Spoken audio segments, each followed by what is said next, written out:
Alright, welcome back. I have to do some more.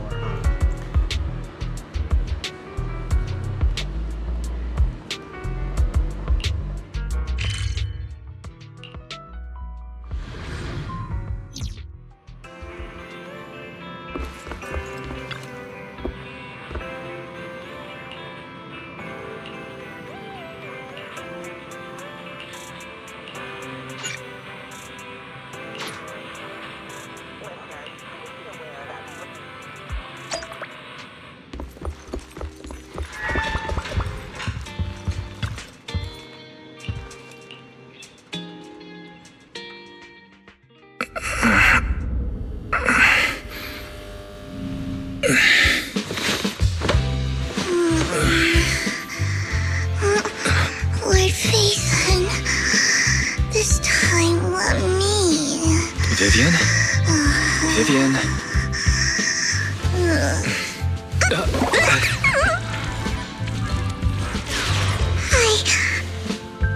I didn't disturb your sleep, did I?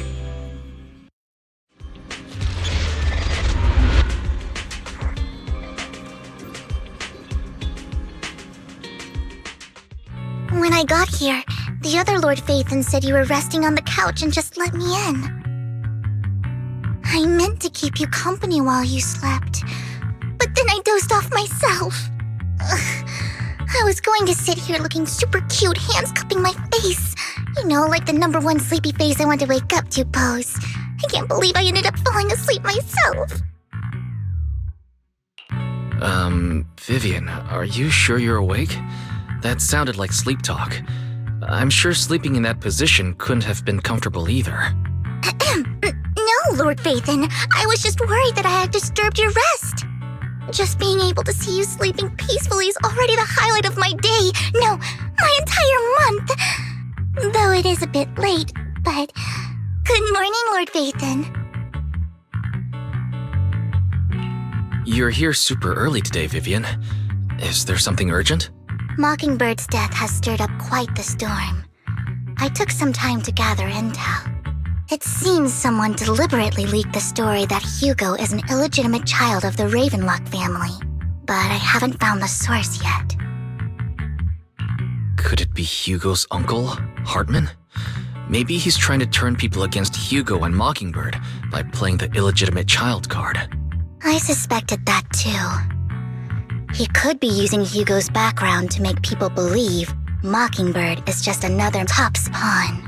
To the upper class, Mockingbird may be insignificant, but it has a loyal following among regular folks. But after some digging, I was surprised to find that the public isn't turning on Hugo. They're actually starting to see him in a better light. Some people feel bad for him, some relate to his struggles, and Hartman's the one getting all the heat. Public outcry against Hartman is growing, with many believing he murdered Hugo for his own selfish gain. Tops is hosting an industry summit this week, a responsibility usually handled by the Ravenlocks. But my sources tell me another family has taken over this year at the last minute. If I'm not mistaken, Tops is intentionally keeping its distance from the Ravenlock family due to the current public sentiment. Based on our past experience with Hartman, he's not the type to sit back and let anyone mess with his power or interests. And that's what worries me. Hartman, in all likelihood, must have taken the sacrifice core. And now that he has this bargaining chip, who knows what kind of deal he'll strike with the Exaltists. Sorry for interrupting. Can I borrow Wise for a minute? Oh, no problem at all. I'm sure you have important faith in matters to discuss. Take your time. I'll just be waiting outside. Wait! Don't go outside, Oh, don't mind me, Lord Phaethon. I wanted to browse the videotapes anyway. I'll be right here. Just let me know when you're done. Thank goodness Vivian didn't walk out the main door.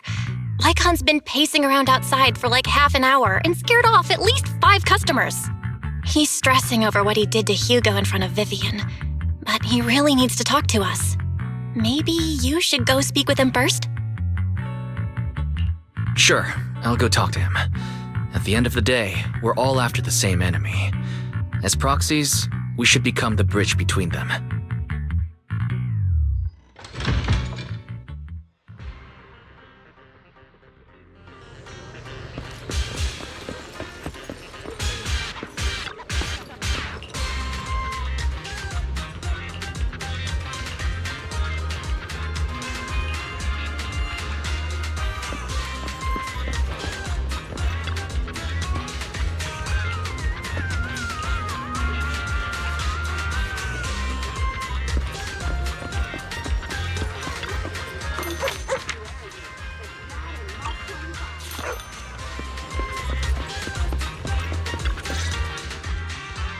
Good morning, Master Proxy. Good morning. Belle just let me know you wanted to talk to us and Vivian about something? Yes, it's an urgent request from the mayor, one that directly affects New Eridu's safety. However, before we get into the details, as a former member of Mockingbird, I'm concerned about Miss Vivian. Hugo made many mistakes and betrayed the principles of Mockingbird, but I'm certain he didn't intend to put Miss Vivian or you in danger. I don't know Miss Vivian very well, and I was the one who took her companion's life. I might not be the right person to comfort her, but I hope she doesn't regret the choices she made or lose faith in the path she chose. Vivian doesn't seem down at all. In fact, she's been actively gathering intel. I think she's handling this with even greater calm than I am. If you're feeling bad about what happened with Hugo, it might be a good idea to talk to Vivian directly. From what I've seen, she's not as fragile as you might think. That's reassuring to hear. I trust your judgment. You've always had a sharp eye for people. Would you mind coming in with me? I'd like to apologize to Miss Vivian in person. Sure, but just to be clear, I'm staying neutral and not picking sides. You both have your own stance on this. As a proxy, I'll do my best to help facilitate honest communication. I respect that. Thank you. Miss Vivian, I'm very sorry about Hugo. You don't have to explain anything. I'm also part of Mockingbird. Mockingbird stands on more than just gain, so it won't fall when fortunes shift. Hugo had his fixations and ambitions. I also have things I must see through. I'm determined to get to the bottom of the Exaltists and the sacrifices. Miss Vivian, as a former member of Mockingbird, you have my deepest respect. You have my word, whatever comes next. I would never harm you or Master Proxy. As for Hugo, please accept my condolences. Condolences? That's not necessary. Mockingbird has plenty of tricks up its sleeves. This isn't the kind of act that ends so easily. Wouldn't you agree? You're right.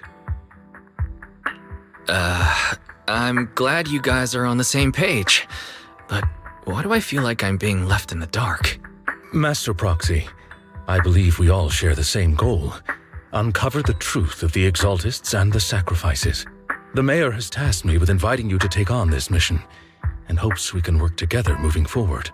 If the mayor wants to work with us, I trust he will demonstrate his sincerity in kind. Mockingbird will not serve as a pawn for the powerful. That will never change. Of course. While the mayor cannot handle this personally, he will make sure we have all the intel and support we need. Miss Vivian, I know you have your own intelligence network, but for some high-profile shady dealings, perhaps the mayor can provide you a different perspective. Please, take your time to discuss.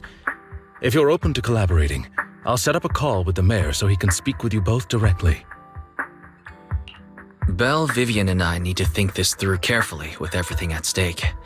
It's not a decision we can make lightly. Of course, I completely understand. When you've made up your minds, you can find me at the Ballet Twins.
I'll connect the call to the mayor now.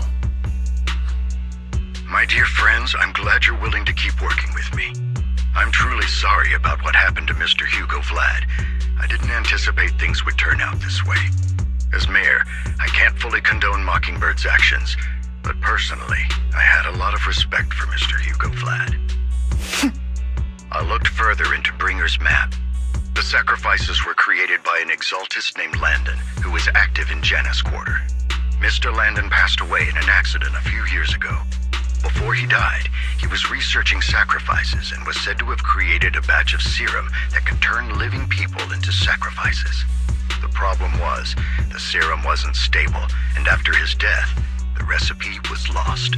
No one knows what happened to the exaltist in Janus Quarter back then. But it's clear that after the leader died, there haven't been major exaltist activities in the area. Bringer's map marks the locations where the exaltists' most successful attempts at creating sacrifices were. The leader of the exaltists in Janus Quarter died a few years back.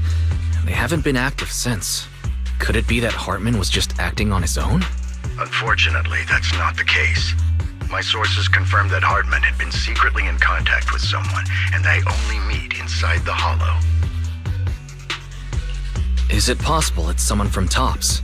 TOPS is a huge alliance of corporations. They wouldn't bother getting their hands dirty. Instead, they just sit back and reap the rewards. Everything Hartman is doing is to secure his place in TOPS and strengthen his power within the Ravenlock family. If my guess is correct, Hartman has gotten in touch with the remaining members of the Exaltists that used to follow Landon, helping them create new sacrifices. But what's in it for TOPS? There's no way the Exaltists would just hand over their secrets about sacrifices to Hartman, right? A sacrifice outbreak would throw the city into chaos. And that's when TOPS steps in, taking control of the situation on their terms. The public will see the mayor as incompetent, while TOPS comes off as the real protectors of the city. And when that happens, public trust will shift towards TOPS. And Mr. Mayor, you might find yourself in an unfavorable situation. Still sharp as ever, Miss Vivian. So, what exactly do we stand to gain from partnering with you? Please don't tell me you're doing this out of some noble concern for your citizens. I'm not some hero of justice, and I don't believe in lofty ideals or empty promises. We have a common enemy. While our ideologies may differ, we can work together on this. And as proof of good faith, I may not know exactly where Hartman is, but I can fan the flames over Mockingbird's death and escalate conflicts within the Ravenlock family. So it was you behind the rumors. No wonder I couldn't trace the source of the public outcry. I'm not the one who started the rumors. I just helped them spread faster after they leaked. And I pulled a few strings to make sure the story painted Mr. Hugo Vlad as a heroic figure who was unfairly persecuted. As I said before, I had a lot of respect for him, and I'd be happy to clear his name. Now let me lay out my terms for collaboration. After looking into it, I found that the dormant sacrifice you discovered wasn't the only one. There are more places where sacrifices might be lying dormant. Too many eyes are on me right now, so I can't send my own men to deal with it. I'd like to ask you to retrieve the sacrifices from those locations. I'll make sure to dispose of them once you do, so no one will be able to use them again. On top of that, I've asked a friend to help monitor your physical condition, and maybe even uncover more of your potential. Her research overlaps with your teacher's work. You don't need to worry about her capabilities.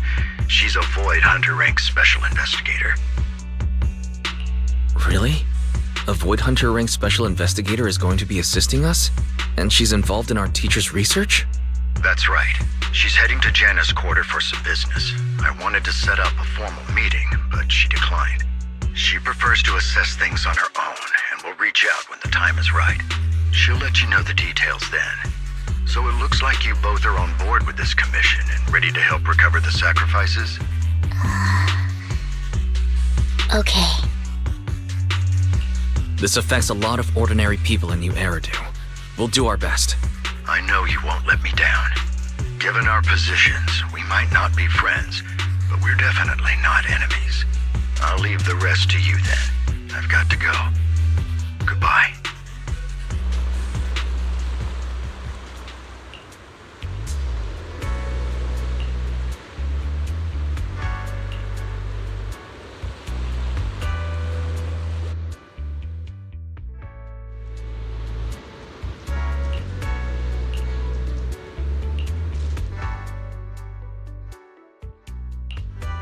Today, I'm a demon of delusion.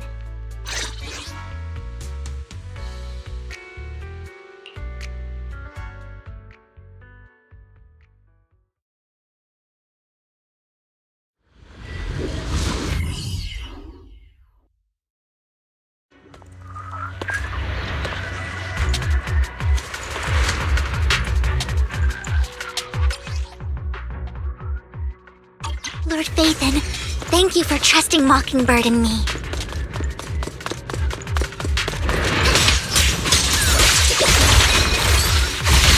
Leave the show to me.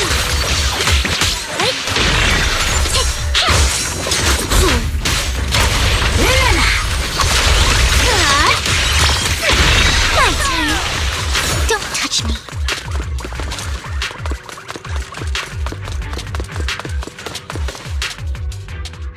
Has someone already taken the dormant sacrifice from here? Or did the Exaltus decide to relocate it? No. If these dormant sacrifices aren't handled carefully, they could awaken and turn against anyone nearby. She wouldn't risk moving them unless it was absolutely necessary. Did she realize the mayor was looking into this?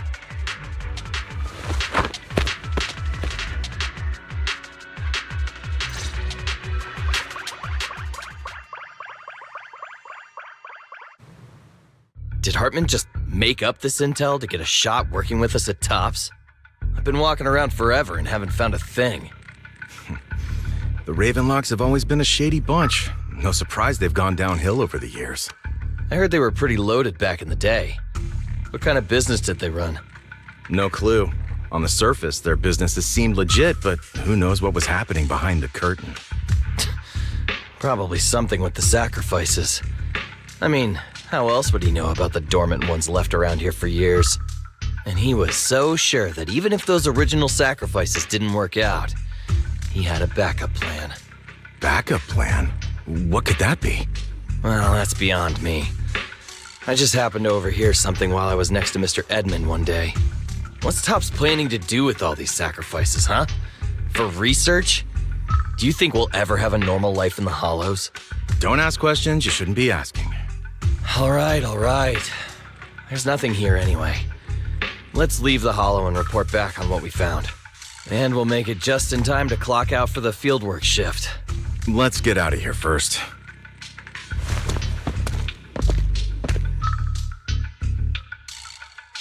Hartman, that fool. He'll do anything to get into Tops, even if it means playing with fire. She's an Exaltist. Human lives have never mattered to her. The more people get dragged in, the greater the danger. Vivian, you seem a bit frazzled. Who's this she you keep bringing up? I apologize for losing my composure. Please don't mind me. The she I'm referring to is with the Exaltists. Someone I have a history with. That's why the moment I heard about the sacrifices, I felt compelled to uncover the truth. I never meant to hide anything from you. It's just that, for me, the Exaltists bring back painful memories. And I'm not ready to face them yet. So, Lord Phaethon, please give me a little more time. Once I've gathered my thoughts, I promise I'll tell you everything. Sure, I'll stop asking. What's more important than an unspoken past is the person standing in front of me now. As for everything else, we can talk about it whenever you're ready to share. Lord Phaethon, if we weren't in such a hurry, I'd spend 3 whole hours singing your praises. I'll make note of this and make sure to get it done before bedtime. First things first, let's track down those dormant sacrifices. The Exaltists have probably realized someone's after them by now. I wish we knew what Hartman's backup plan is. I just can't shake the feeling that something bad is about to happen. Yeah. What's up?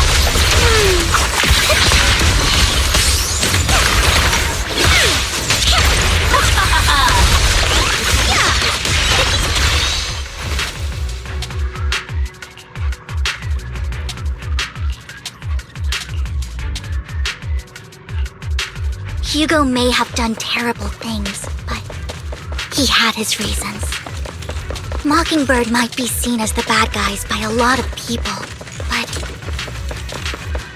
ironically, joining Mockingbird is what put me on the right path.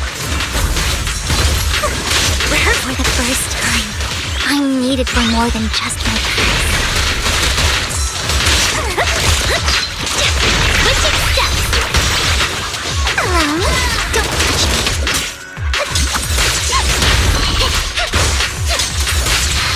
Nothing here either. Are we too late?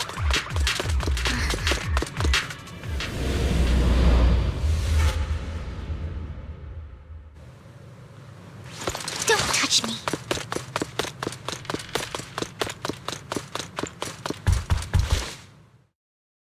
I knew it was you, Vivian. Camille! What are you doing here, sis? Are you destroying the dormant sacrifice? Vivian, don't call me sis. I'm not your sister. Are you trying to stop the Exaltists? I never left the Exaltists. You know what Landon did back then! Lord Landon did it for the Creator. His methods may have been extreme, but they were necessary. Back then, you walked away. You should do the same now. We didn't meet today. Take your friends and leave. What's wrong? Are you being forced into this? I can help you. Help me? Like how you helped her? Vivian, you're crying. You see me, don't you? No, You haven't changed a bit, Vivian. No need to hide your tears. I know exactly what's ahead for me. You've made your choice, and I've made mine. One last piece of advice. Stay out of this. She loathes you. I won't tell her we met today. Don't show yourself around us again. Camille!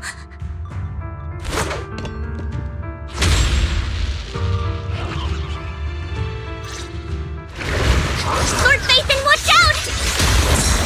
I'll tell you what that was about later. Let's take care of the ethereals first.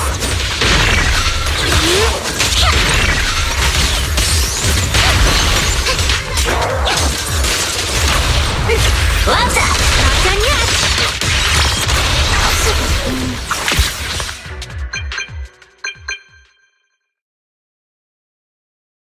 You've been gone forever.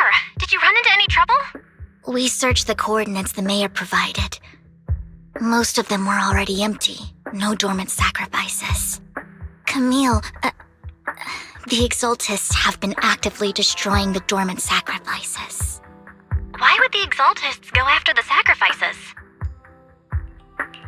I saw it too, but I can't figure out why the Exaltists would do this. And one of them is someone I once knew. I thought she would leave the Exaltists after Landon's death, but she stayed. Wait, what did I miss?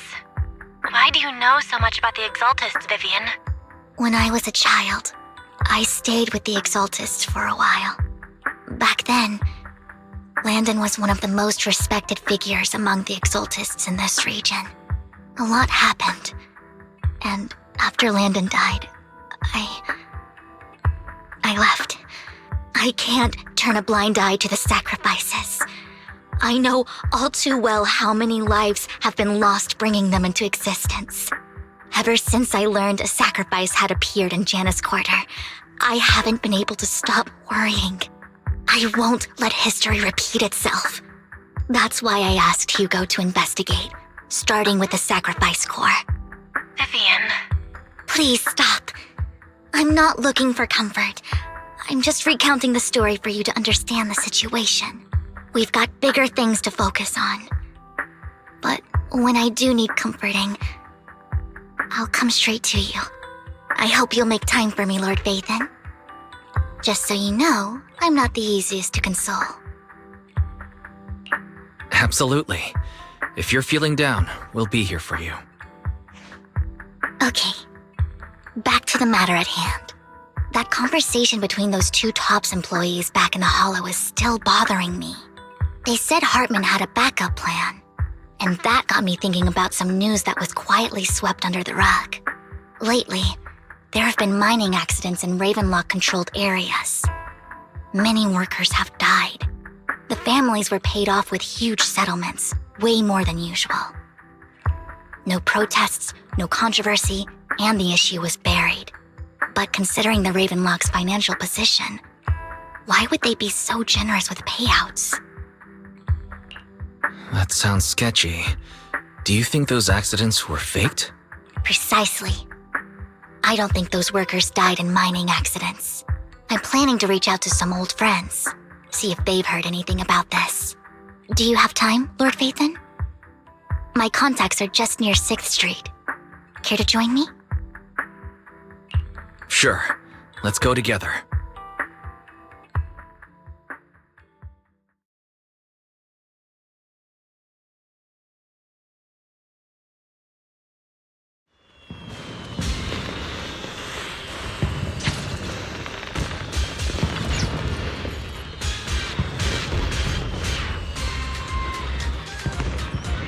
An old friend of mine said she has some new intel. She's like a mentor to me. I learned a lot about data scraping on the internet thanks to her.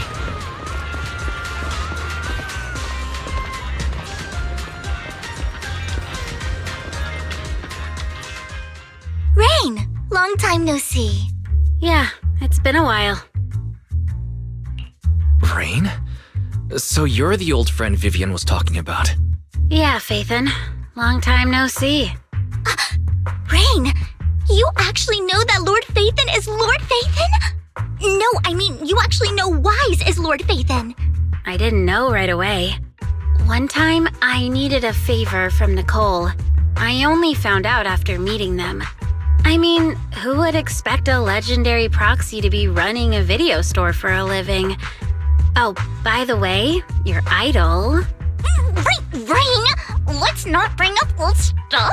Lord Phaethon wouldn't be interested in that. Why are you all tense?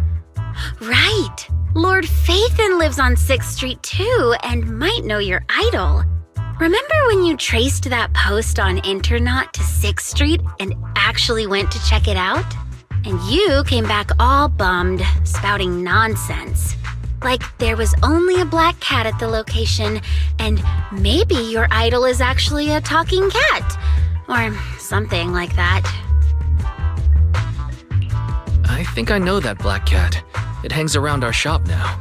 Lord Phaethon, please, let's drop this topic. Come on, Vivian. It's been years and you still won't say who your idol is. If you'd just let me, I'd have tracked them down ages ago. I get it.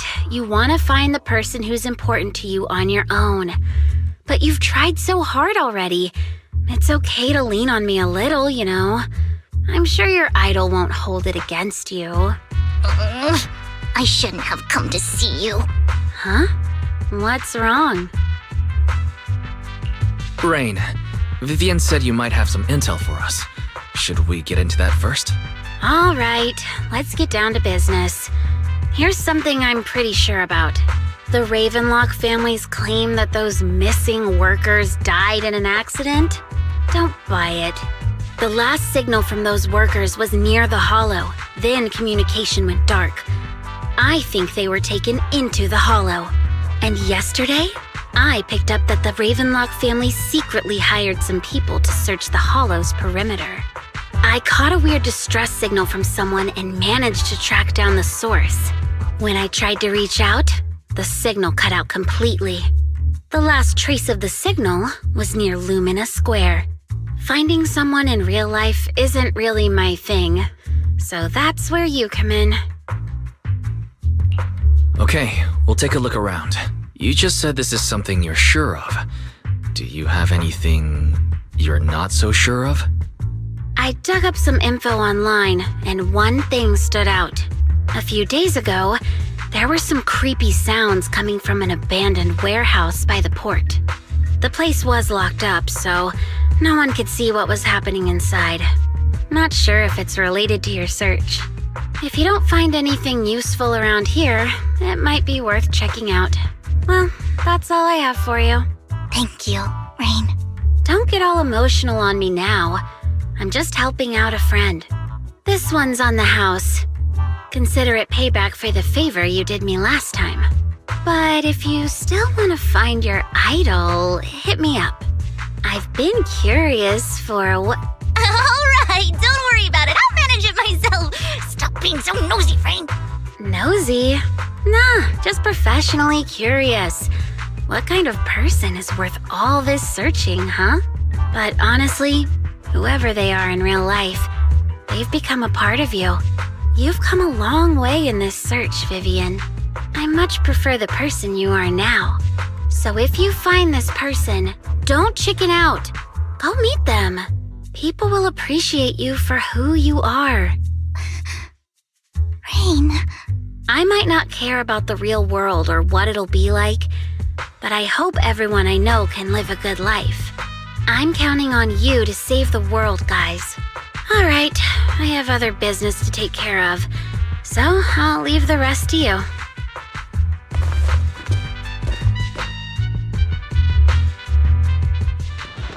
Lord Phaethon, please pay no mind to what Rain said. That big guy's up ahead. Let's hurry.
Don't take me back, please. I was wrong. I know I messed up. I don't want your money anymore. Please, no. Calm down. Who are you? I won't say anything. Just let me go. I don't know anything. I swear, I know nothing. We're not PubSec, the HIA, or the Ravenlock family. We won't force you into anything. There's no need to be afraid. What do you want from me then? We simply want to know where the Ravenlock family took you and what they made you do. I can't say. I can't tell you. I have a family. They'll hurt them. You never saw me. Please, just stop asking. Don't you wish to see your family? I don't deserve to see them. It's my fault. I was greedy. I did this to myself. But your family must miss you dearly. I'm sure they won't blame you. No, it's my fault. It's all on me. I don't want to drag them into this. If the whole ship is sinking, no one on board can escape. I'm just a nobody. And right now, there's nothing I can do to change anything. If you care about your family and friends, now is your chance to stop the disaster before it's too late. Even a butterfly flapping its wings can send a tsunami surging across the ocean. No one knows how this will turn out. But if you do nothing now, the only thing waiting for you at the end will be regret. We're not here to turn you in, and we won't force you to confront them. You'll be safe with us. I'll help you return to your family. But you must tell us precisely what happened. Hartman offered a huge amount of money, looking for workers to go into the hollow to guard something. The money was way too good. We all kind of figured something wasn't right. I thought it was just smuggling or guarding some kind of illegal ether resources, so I signed up. After we sent in our applications, Hartman's men took us into the hollow. The first place we went, there was a strange box. When we got there, they handed us some pills saying they'd improve our aptitude for ether, for us to last longer in the hollow. But after I took them, everything went fuzzy. Something was definitely off about those pills. When I woke up, I saw my coworkers dead in front of me. And there was blood all over my hands. They said something about me being a good experiment, moved me somewhere else, and locked me up. They wanted to inject me with something. I got scared and didn't know what was gonna happen. But then a blonde guy found me, gave me a carrot, and let me go. So I escaped. I didn't want to kill anyone. I don't know. It wasn't your fault that your coworkers died. You were just a tool in their hands. Do you remember the place they first took you? Do you know what was in that box? I only remember the first place was like a rooftop. I think it was on top of a tall building. What exactly was in that box? I can't remember. I'm not lying. Those pills they gave us, they make you hallucinate. I took just one and my mind felt like it wasn't my own. My memories turned into a blur. I'm telling the truth. I'm not trying to run from my mistakes. I just really can't remember what happened. I know you're not lying. We'll arrange for your protection. You can rest easy and recover, and your family won't be dragged into this. Once this is all over, you will be able to reunite with them.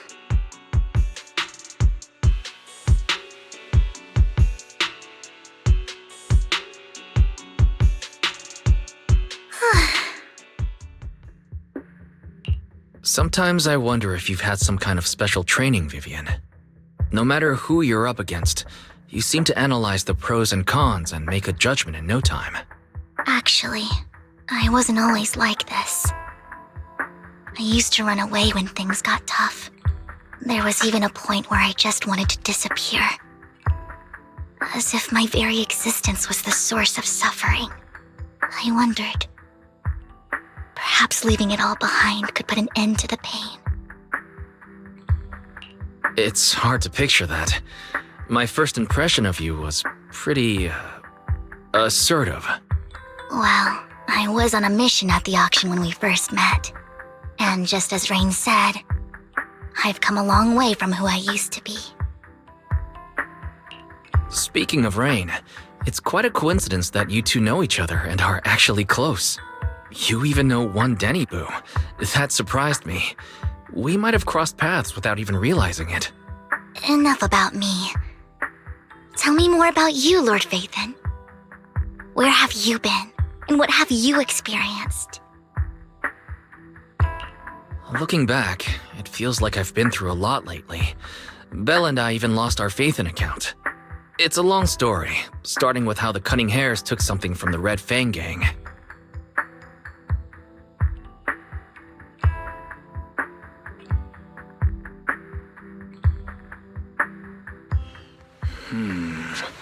It should be around this area.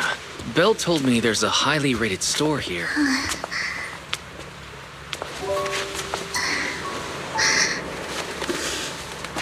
Lord Phaethon! What's wrong? I've seen that black cat on 6th Street. That harmonica in the outer ring you mentioned. I've heard it before, too. I've even been to the monument outside Hollow Zero. But none of that was a coincidence. It was me.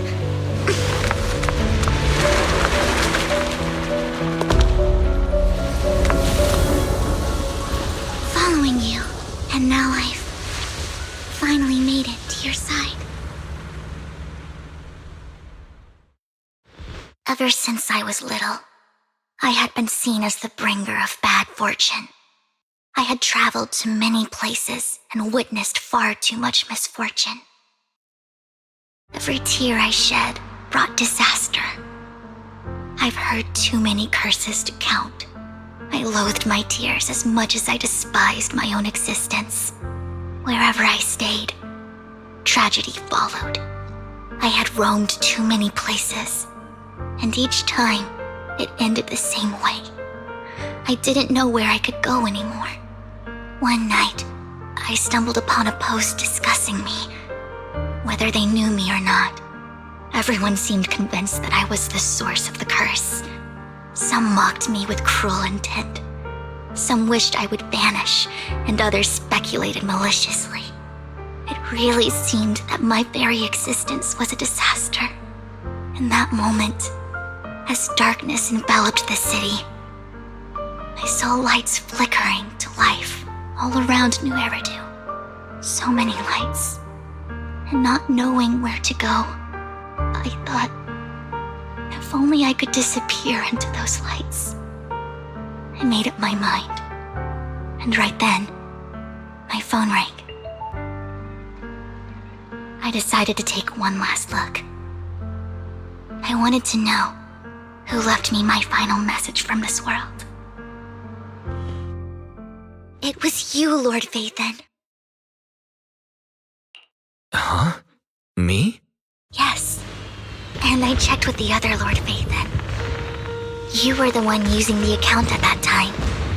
But I know you probably don't remember it. After all, it was just an ordinary day, with an ordinary post and meaningless comments online. But for me, it was the night I finally realized where I could go. I wanted to walk the paths you had walked, see the sights you had seen. And then, one day, share it all with you, face to face. So, I have to ask, what exactly did I say in that reply?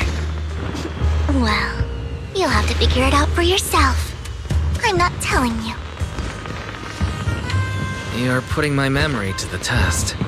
So, Lord Phaethon, thank you. Not only for that comment you made that day, which was a silver lining for me, but also for giving me the courage to become who I am today. The Vivian standing right in front of you now. Lord Phaethon, I truly like who I've become.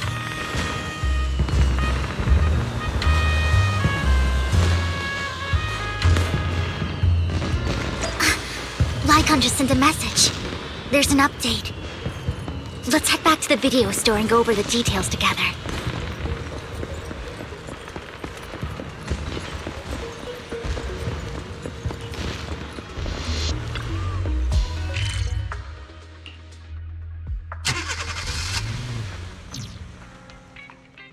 Wise, you're back. Looks like Lycon's tied up with something. He said I should just chill until you're back, and then we can talk online. I'll call him now.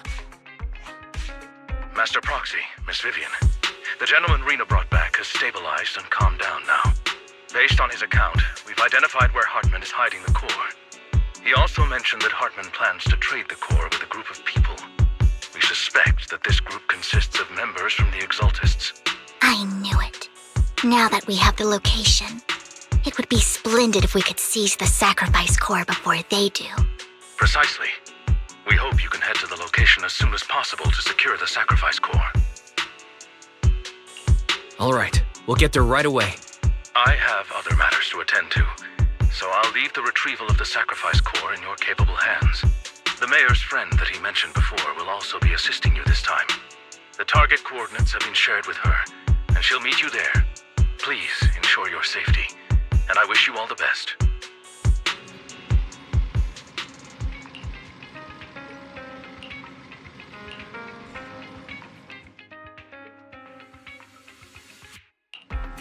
Today, I'm a demon of delusion.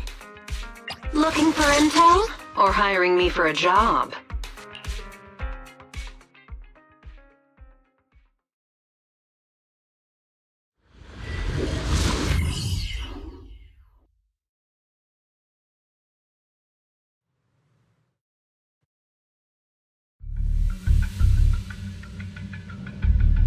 Where's the sacrifice core? Camille, you really think I'd stroll around with something this important? Plus, even though the Ravenlocks and the Exaltus have been working together for ages, I've hardly even met Lady Dina. I'm the one offering the sacrifice core here. I'm curious what Lady Dina's got lined up for me in return? I'm just here to verify that the core you mentioned is real. Once that's sorted, Lady Dina will give you a proper response. Our partnership isn't just talk. We need to be sure you have what we need before moving forward. Sure thing. I'll take you to where I keep the core. Once you verify it's legit, have Lady Dina come over. We'll lay everything on the table face to face. All right, lead the way. It seems Hartman is trying to bargain for more. What a greedy and insatiable man. It's just that... why would they only send Camille for something as important as the sacrifice core? And I can't shake the feeling that Camille doesn't want Hartman and Dina to meet. Why is that? So this Dina they were talking about, is she the leader of the Exaltists? Kind of. Lord Vathan, I really think we should hurry. We must get to where Hartman keeps the core before anyone else does. I've mapped out a shorter route, but there will be ethereals along the way. I'll leave the fighting to you, Vivian. Don't worry, Lord Vathan. You're in capable hands. I'll ensure your safety. Ethereals! Stay away from Lord Vathan!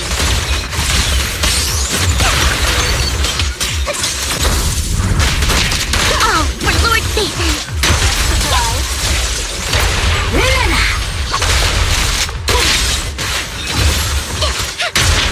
Sneak attack!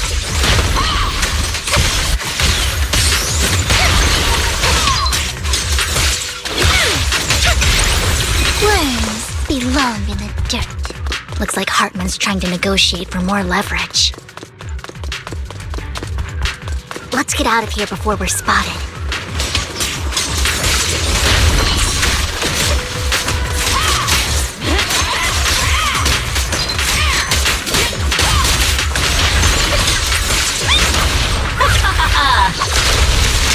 Don't underestimate me. Let's keep moving, Lord Vathan. Touch me.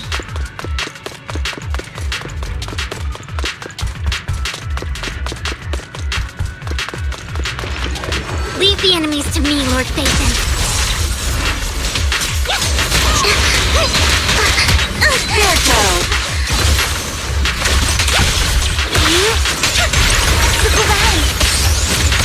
Alright, I'll put... Just this once.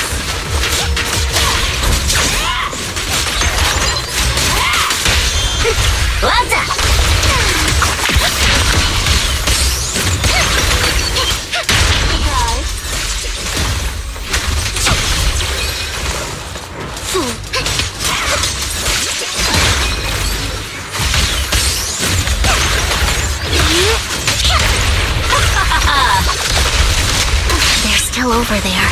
Looks like they're arguing. This is our chance. Let's hurry. No matter who has the sacrifice core, Hartman or the Exaltists, it would be really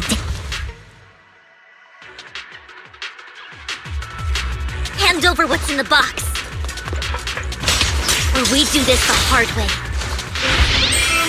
You sure talk big, little girl. Let's see if you can get past me first. Beg for mercy. Stretch that. Too late.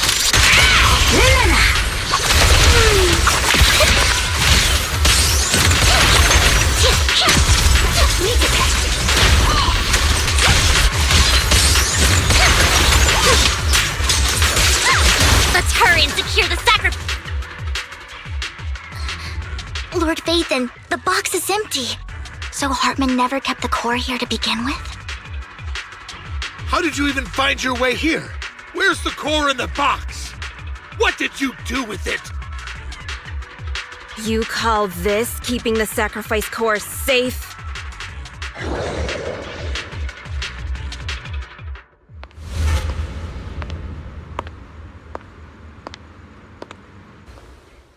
Vivian, it's been ages. Dina! Oh my, you actually remember me. So sweet. Look at you, thriving. I thought you'd totally forgotten about our past. So, tell me, do you ever dream about the people you've killed? Are they crying in your head all night? Back then, I had no idea. You had no idea? While you were soaking up all that love from your daddy and everyone else, you had no idea what was going on? I wasn't... Lady Dina, Miss Vivian didn't actually... Camille, when did I say you could meet up with Hartman today? I just wanted to make sure the sacrifice core is legit. I was worried Hartman might try to pull a fast one on us. Really? So loyal. I thought you'd be more like the old days. Just a few words from Vivian and you'd be plotting my demise. Just like what you did with Father. I won't, Lady Dina. Don't even think about betraying me, Camille. You owe me for what went down back then. However, I do understand your worries. This core, it's fake. No way! I got this straight from Hugo. It can't be fake. How can you just claim it's fake without any proof? Ugh, seriously?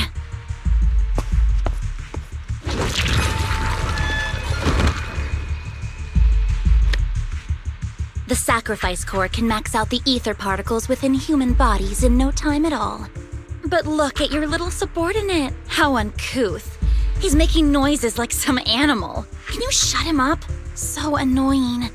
The masterpiece Father made for the Creator isn't this worthless piece of junk you're holding. So, the real core. Vivian, where do you think the sacrifice core is really at? I don't know. If I knew where the real core was, I'd destroy it without a second thought. Dina, you understand what the sacrifices are.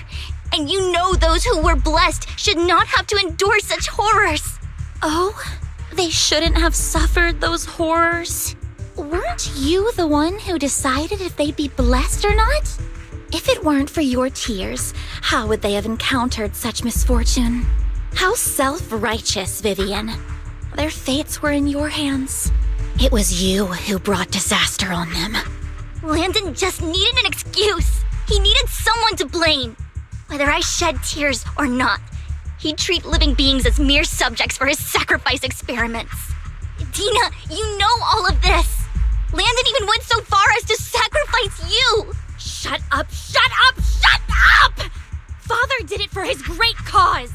Vivian, why do you always mess everything up for me? Everything! You did it before and now again! You just had to ruin my plan.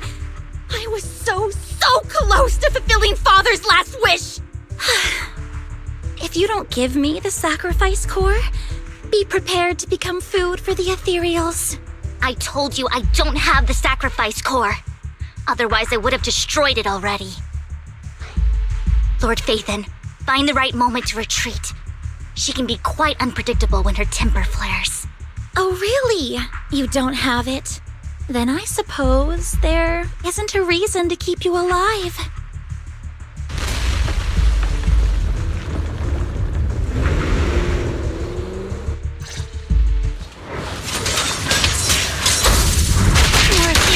coming.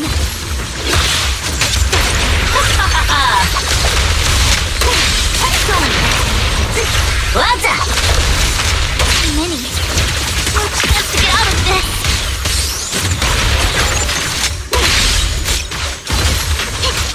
A little gift. Oh, for Lord Satan! Keep your filthy hands off.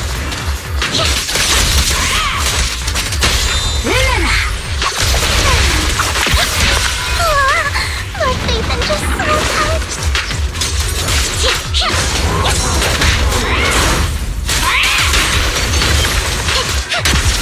Sneak attack.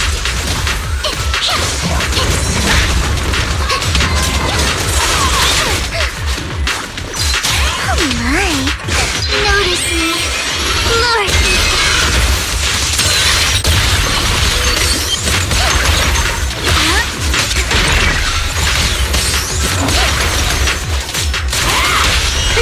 What's up? So boring at home. A little gift.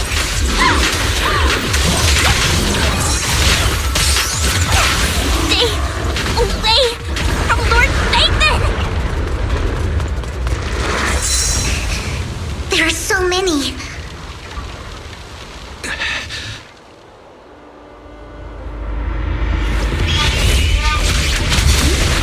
It's ink.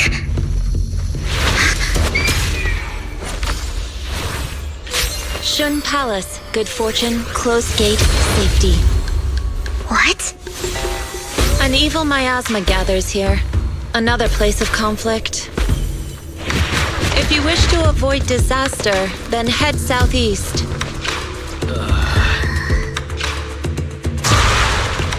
Now! Thank you.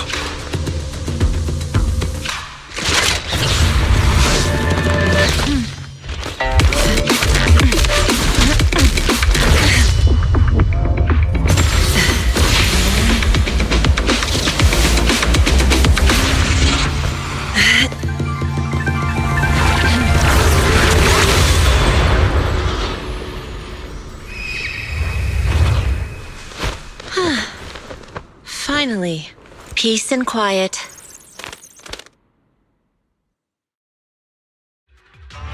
You must be wise, right? Mayflower mentioned a special partner might need my help. May I ask, who are you? I'm the 13th generation master of Yunquei Summit. You can call me Yixuan. Mayflower passed along your info, and I was curious what kind of person you are, so I came to see. At first, I thought it might be a hassle, but your energy feels really calming. Quite nice, actually.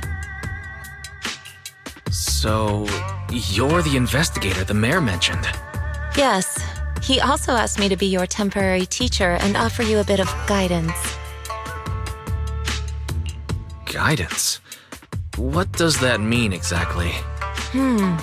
Unfortunately, this isn't the right time or place to talk. I have some investigation work to catch up on, and it seems you've got quite a lot on your hands, so let's part ways for now.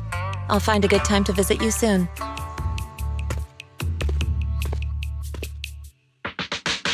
I'm so sorry, Lord Bathan. I'm just not feeling very well. I think I'll head back for now. I'll investigate the sacrifice core and reach out once I find something. You don't look so great. Let's get out of here and figure things out later.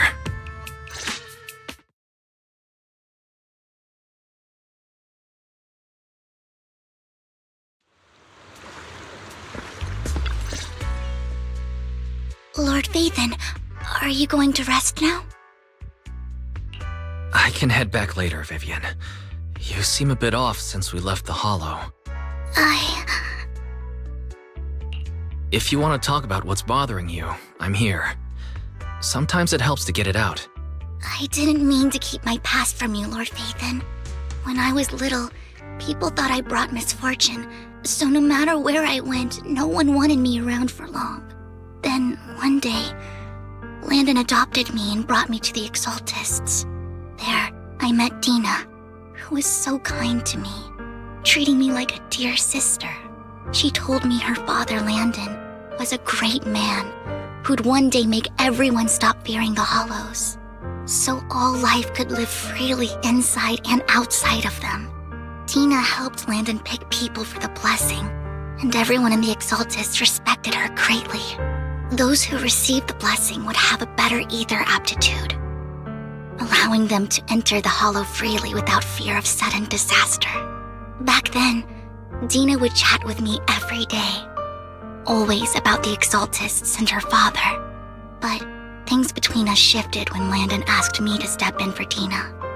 Landon told me I didn't only bring misfortune, and that if I listened to him, I could actually help people. After that, he'd take me to meet people, and if I shed tears, he'd give them a blessing medicine. Those who got the blessing could dodge calamities. At first, I was ecstatic, thinking I could help others. I shared my joy with Dina, but that was when she started to pull away from me. Was that blessing medicine the same sacrifice serum Bringer had? Yes, to be precise, it was an early version of the sacrifice serum. Landon's medicine wasn't stable. The medicine Landon developed could boost abilities quickly, but also sped up the development of ether corruption. In the end, most people turned into ethereals, and a few became sacrifices, losing all human consciousness. The ethereals were killed while the sacrifices were given to the higher-ups of the Exaltists. The Exaltists wanted the sacrifices to hold human consciousness, so Landon's medicine was seen as a failure, and he gradually lost influence within the Exaltists. One day, I saw Dina, and tears streamed down my face. In a bid to save his reputation, Landon decided to let his own daughter receive the blessing. I had always thought that getting the blessing was a good thing, until I saw terror in Dina's eyes that day. That evening, I broke Landon's rules for the first time and followed him out of the Exaltist's residence. I trailed him to the Hollow, where I witnessed someone who had been blessed becoming corrupted. In the end, that person became an ethereal. Then, without hesitation, Landon killed him. Before Landon returned, I went back to the residence and snuck into his study. And there, I uncovered the truths I just told you. And just a few days later, it was time for Dina to be blessed. I wanted to save her and stop anyone else from getting deceived. So, that day, I told everyone present that Landon should be the one to receive the blessing, not Dina. At first, Landon argued, and no one believed me. But, in front of them all, I looked at him and let my tears fall.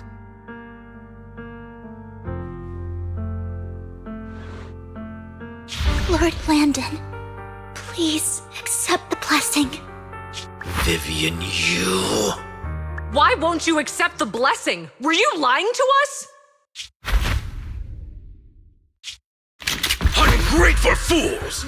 You have no use anymore! Liar! Run! Run! Dina!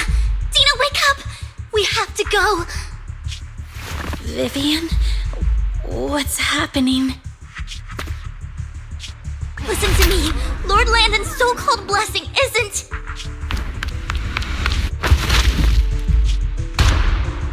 Father! No, I was just... Mom, I want to go home.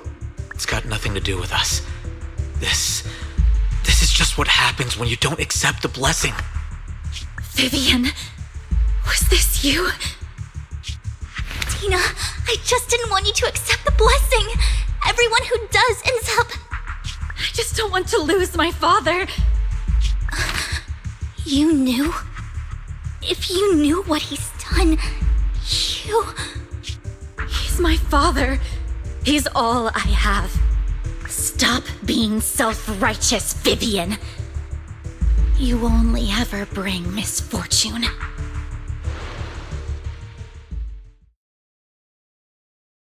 I thought once Landon was gone, Dina would leave the Exaltists. I never expected her to continue his research, or that Camille would stay. Camille lost her entire family in a hollow disaster, so she's always supported the Exaltists. She's not a bad person. She's just someone searching for hope. She joined the Exaltists very early on, and even watched Dina grow up. That day, she was just so desperate to save Dina that all these years she's been following Dina, taking care of everything out of guilt, I think. But I didn't just fail to save Dina. I trapped her.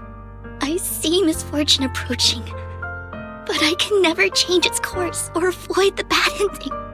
Maybe I really am a bringer of misfortune. No, you're not the one causing trouble. Whatever went down with the Exaltist, it was Landon who was pulling the strings. As for Dina and Camille, they knew the truth and they made their choice. The hollows and the disasters they caused took more than just their loved ones. Not all survivors cling to obsession and hatred like those two do. Lord Phaethon. You need to believe in yourself, Vivian. From what I can see, you're handling the sacrifice crisis pretty well on your own. Besides, you told me you really like who you've become. I hope that you can believe in that at the very least. Yes, that'll always be true. Thank you for listening to my story today. Years have gone by, but I've never had the courage to face all this. Maybe Dina and I were meant to meet today, so I could finally spill it all out. It lightens my heart a little. Lord Phaethon, you truly are a wonderful listener. Not just today. Whenever you're feeling down, know that I'm here for you. I will. It's been such a long day. You must be exhausted. I'll track down the location of the sacrifice core and let you know what I find. Good night, Lord Phaethon.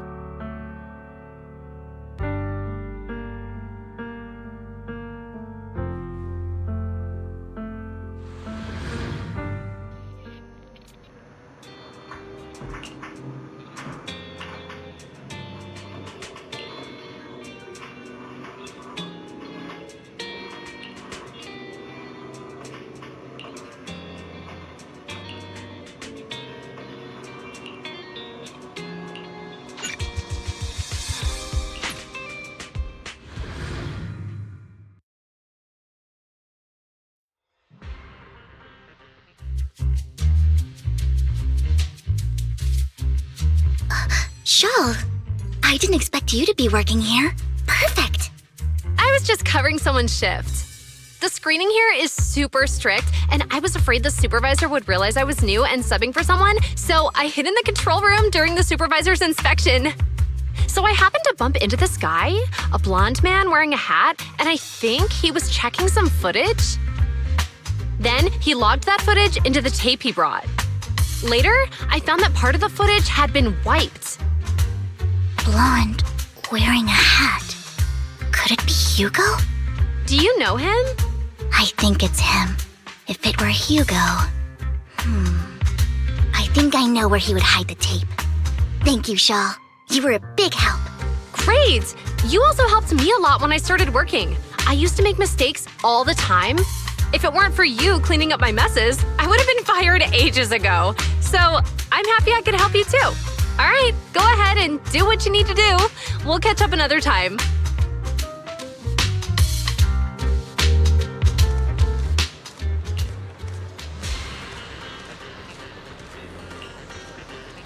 Faster and faster. The 4th generation 76.5 running shoes are on sale in multiple colors.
mistaken, you and Vivian share the same goal.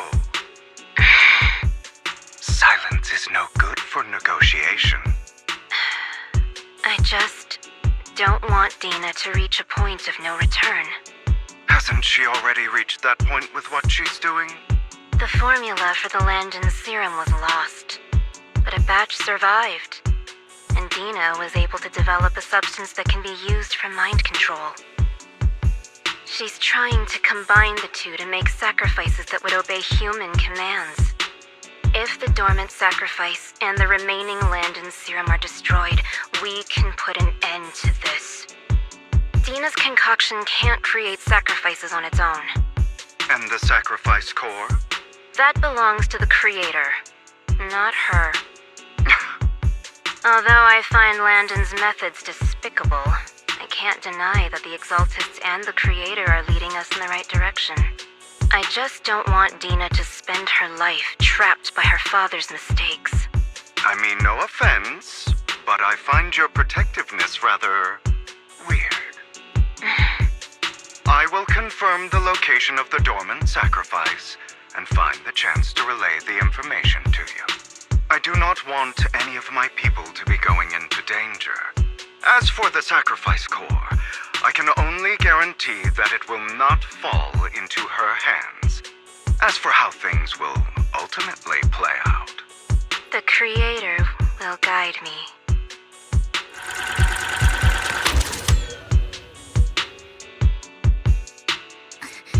Camille was actually destroying the dormant sacrifice?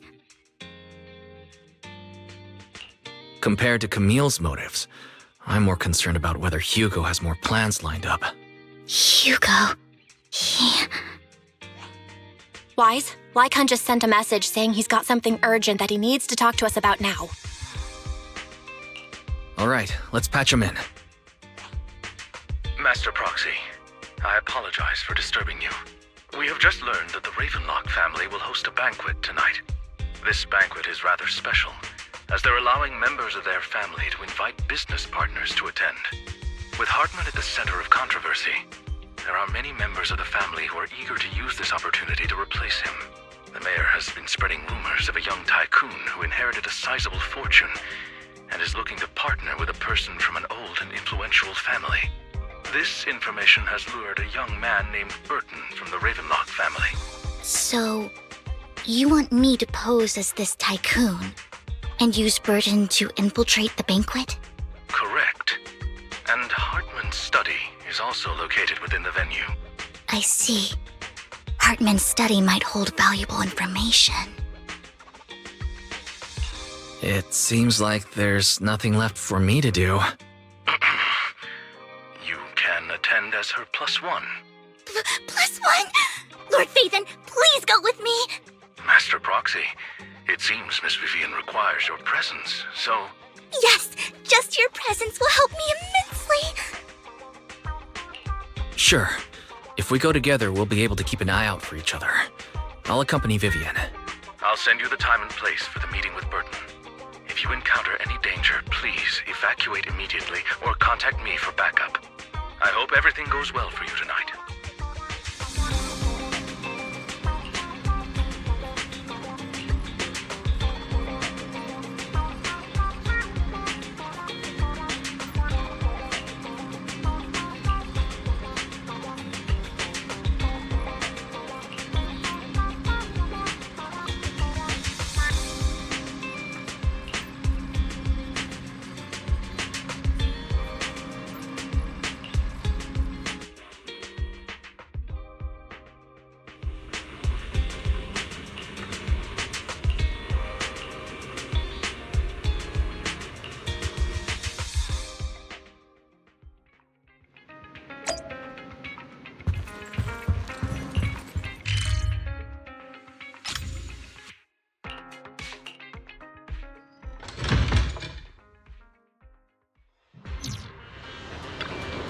Good evening.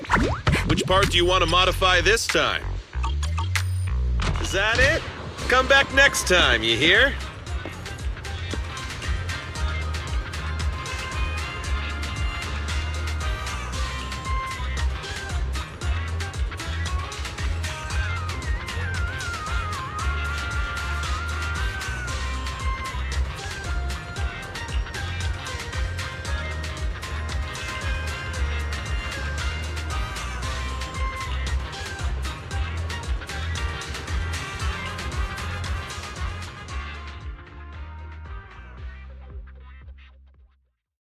Miss Banshee, I believe I've shown you my sincerity. Now how about you?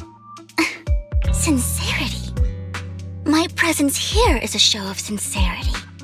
If we're to work together, Miss Banshee, you should drop your pretentious act. I am well aware of the ways of the Ravenlock family. If I were to come empty-handed, I probably wouldn't even be able to make it out the front door tonight. Since I agreed to come with you, and even brought along my most precious companion, does that not show my deepest sincerity? No need for such an off-color joke. Our door is always open for those coming or going. We both know what's what, so let's cut the small talk. I know far more about how the Ravenlock family made their fortune than most here. I am also well aware of why Hartman, despite such a massive scandal, still remains in power. Oh? Do tell. Exaltists, blessing, sacrifice, Landon. Where would you like me to start? How did you know that? No, who are you? Don't be so tense. If I'm not mistaken, it's about time the banquet began. My companion and I are practically famished. Is this how you treat your guests? By letting them starve? Perhaps when we've had our fill, we'll remember where the sacrifice is hidden. You know where the sacrifice is? So, can we go get something to eat now? And I'm also looking forward to receiving a special dessert from you. We can discuss what you wish to know while we enjoy dessert. Of course. I wouldn't let such an important guest discuss matters on an empty stomach. As for dessert, I will prepare it myself, and I guarantee it will satisfy you. I'll come find you later. I wish you a pleasant evening.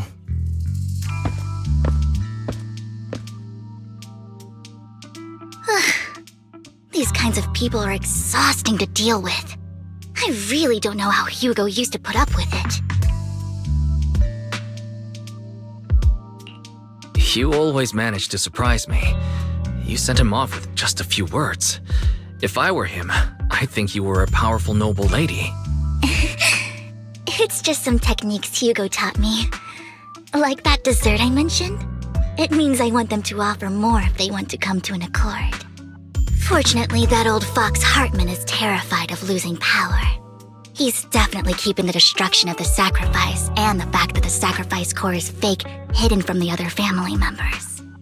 Otherwise, Burden wouldn't have been so willing to raise his offer. Lord Phaethon, let's find Hartman's study when the banquet is at its busiest. All right. I've already taken note of the surrounding terrain. Once more people arrive, we'll enter the garden through the door in the corner of the banquet hall. Wherever you go, I'll follow, Lord Phaethon.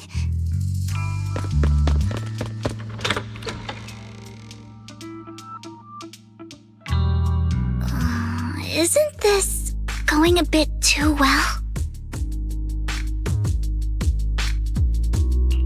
The security outside of the manor is really strict, but maybe it's more lax on the inside? Just in case, though, let's contact Lycon. Right. Having some backup would be safer. Let's check Hartman's recent correspondences for clues. I still have concerns about the sacrifice core. Right. Though the core he gave Dina was fake, Hartman might have left a trick up his sleeve and hid the real one. Then let's split up.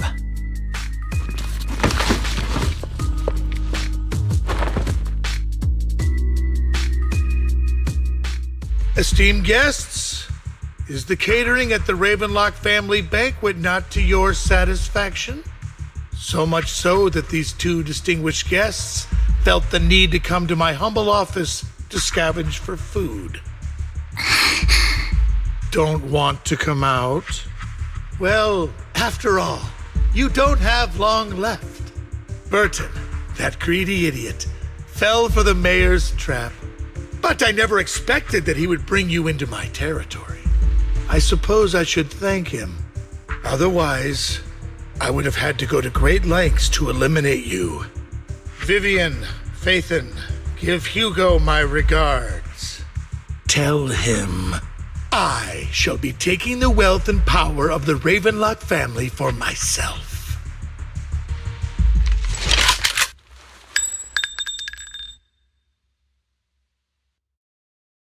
The bullet? How? Dear Uncle, why must we be so distant with one another? You can just tell me what you want to say directly. Hugo! Impossible! You're... Uncle, you must know a Ravenlock will never stop until they get what they want. Did you really think I would be defeated so soon? When I have yet to trample you into the dirt. You filthy bastard! You only know how to resort to these petty tricks! Petty tricks? Perhaps you'd like to know what I managed to accomplish using this faked death of mine. My dear uncle.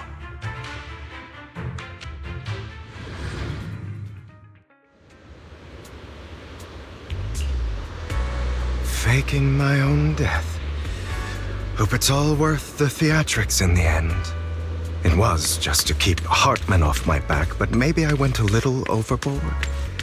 The manager must be pretty shaken up. I should apologize at some point. Guess I'll also bring Lycon along. He's my partner in crime, after all.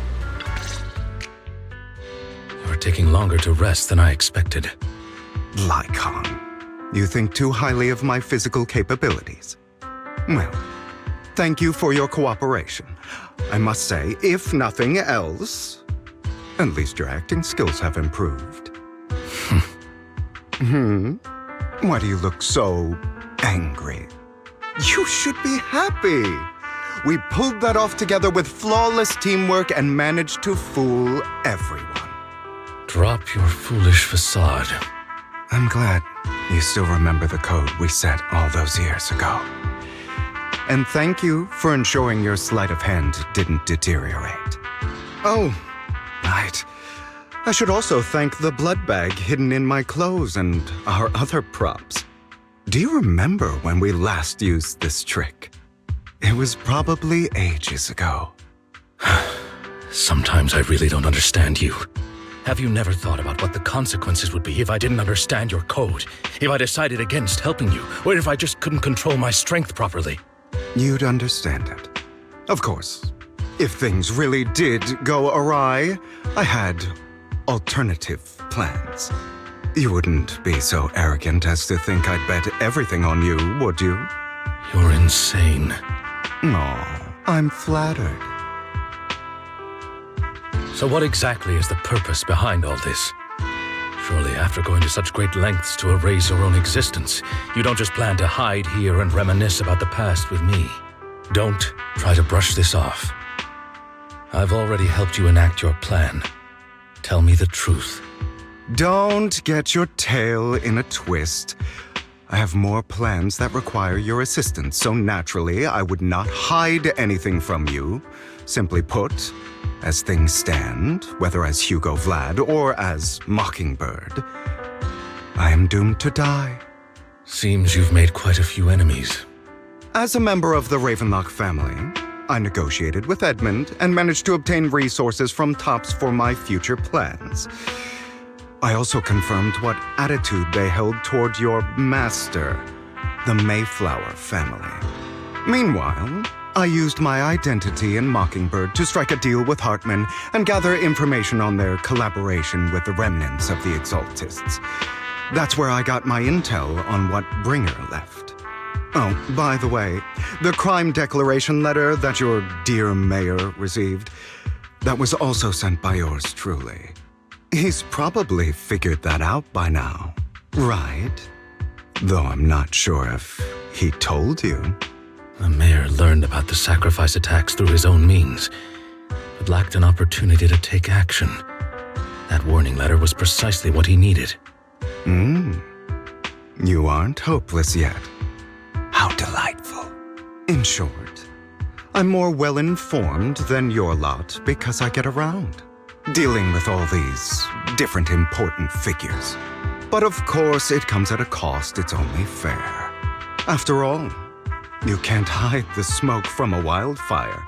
Rather than trying to carefully tame it and risk setting yourself alight, it's better to let it burn free. When I helped you put on your little act, killing you in front of everyone, you left the sacrifice core to Hartman. That was intentional too, then? Oh, yes. And it worked like a charm, didn't it? Now no one cares for me anymore, and all eyes are on Hartman. A perfect situation for keeping the Ravenlock family in check while dealing a cutting blow to the Exaltists behind them. Another crucial point is Vivian and Phaethon. I must sever any ties they have with me or Mockingbird. Although I feel bad for Phaethon about what happened, but it had to be done. That's the only way they would be safe, allowing the plan to continue. I noticed that you never turned your blade toward Master Proxy. So, those words you said back then were also... I will bloody my hands. I will carry the weight of my sins. I will become the Abyss. Obviously, it was all an act. My acting has always been impeccable, as you know. Hugo, you're taking such a tremendous risk. Why? Would you believe me if I said it's for justice? But unfortunately, it's not.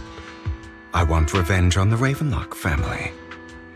And I will make sure that despicable excuse for a human being, Hartman, suffers a slow, torturous end. Of course, I also promised Vivian that I would help her investigate the whole thing with the Exaltists. That's all. You don't look too good. Is it your wounds? No. This is the first problem I plan to resolve. Lycon, do you have a place that is sufficiently discreet, quiet, and can take a lot of damage?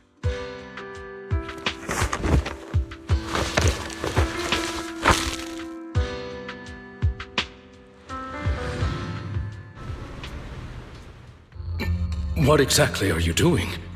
Don't look at me like that. If I didn't have to do this, I wouldn't. Hartman recently obtained a bizarre substance, most likely from those crazy Exaltists.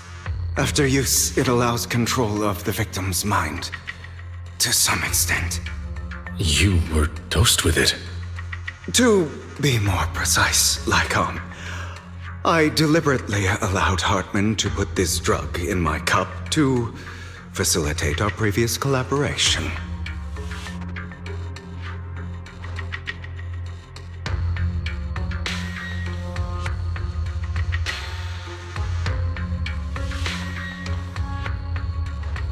After finding out about it, I quickly found someone to help analyze its composition. The good news is he gave me a very low dosage, perhaps because he was afraid I might notice. There's a different medication that can delay its onset, preventing me from actually being under his control. I simply need to put on a show in front of my dear uncle. The bad news is that currently there is no antidote. When I delay those effects, however, they will accumulate and erupt when my body reaches its limit. It may even break my mind. And that's exactly what's happening now. I need to endure those accumulated consequences. So, I will lock myself in this room for however long that takes. I've tied my limbs to prevent me from smashing this place or accidentally hurting myself. Anyway, after you leave, do not open this door, no matter what you hear. I recommend seeking professional medical assistance. This is advice I received from a doctor. Or are you saying you don't believe I can make it? So, Icon, come find me here at the scheduled time. All you need to do is smile and await my victory. What if I want to stop you? You know you won't succeed. You never have. And you never will. Well, time is short. Let's begin. I understand. Don't die, you stupid bastard.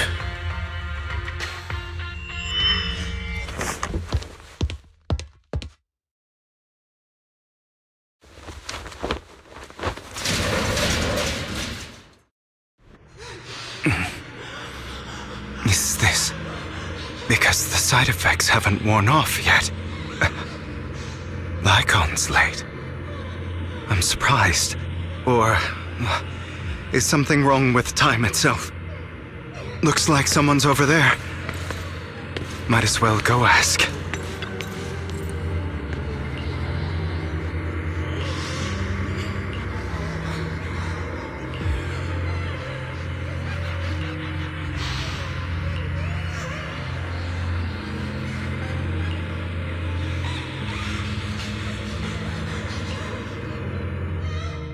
It's all your fault. I wish I had never given birth to you!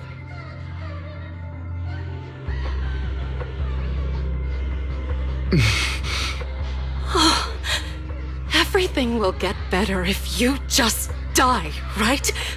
If you die, he'll come back. We'll have another, more perfect child. One who will inherit the Ravenlock family bloodline. Then I will be able to escape this pain. So, Hugo, for the sake of Mommy's happiness, just die, okay?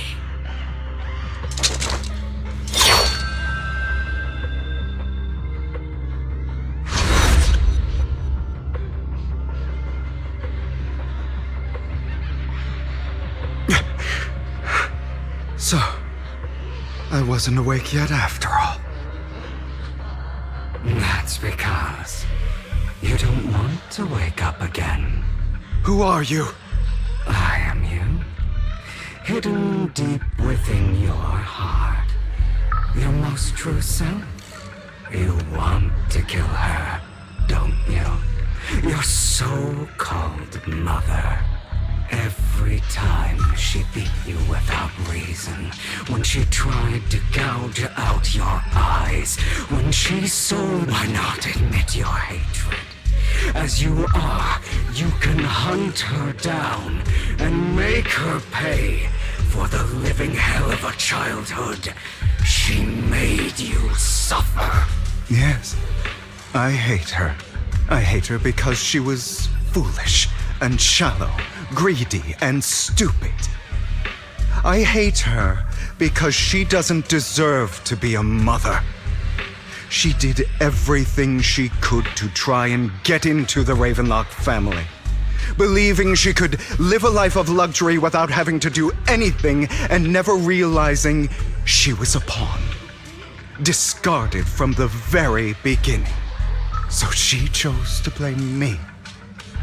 Blame me for my heterochromia. Blame me for my very existence. But I won't kill her, because I know it won't change anything. She was incapable of loving me, just as she is incapable of loving herself. Have you been brainwashed by that dog? Keeping up the act of being some magnanimous and forgiving fool? Don't compare us. I've simply come to understand love or hate. I make my own choices, and they have nothing to do with anyone else. She sold you to the Ravenlock family for a huge sum of money. She used that money to start a new life without you. While she was indulging herself, You were going through hell in the Ravenlock Manor. Does it not torment you? Do you not feel the hatred? Do you not want to demand answers? Kill her. Only by killing her can you be truly free. For a long time, I thought the same way. But now, well, I want to make a different choice. Stop lying to yourself. You never had a choice. This weak-minded thinking will only lead you to failure. Like before, you'll be nothing but a worm, trampled into the dirt by those so-called elites. Do you still not get it? This is how the world is, and always has been. Hesitate and you'll be the victim. If you don't grab your knife first, you'll end up being on the other end of the blade. If you want to change anything, you must first become the one who makes the rules. Just like that woman. The only reason she could treat us that way was because we were weak. So listen to me. Find that woman, kill her, and prove to this world your strength. It's what she deserves. Why forgive them? They don't deserve it. I'm not forgiving them. Or rather, I don't care about them. They don't even matter, at least not yet. You know, perhaps the person I hate the most, the one I truly cannot forgive, has never been someone else, but rather my weak, powerless past self who could do nothing but hide inside a closet and cry. I hate myself for having neither the strength nor the courage to resist. I hate myself for begging for so-called familial love, even after being treated so terribly. I hate that despite the pain of my wounds, I still hope to receive the carrot and not the stick. And that me is you. Correct. So, I forgive you. I forgive myself. You'll regret this, fool. Your pretty words mean nothing. You will ultimately return here to me.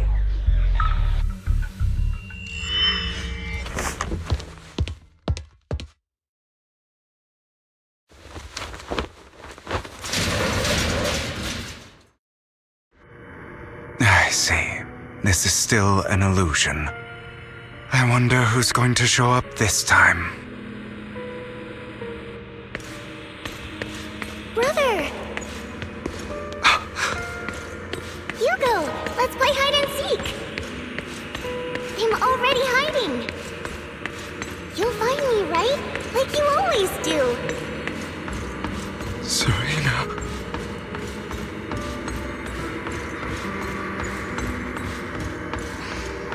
You're looking in the wrong place. I found an even better hiding spot this time. Harder to find than any place you showed me. Hey, Hugo. Do you ever wonder why I had to die? It was because of me. That's right. It was because of you. It's all your fault. If only you didn't exist, I wouldn't have had to suffer.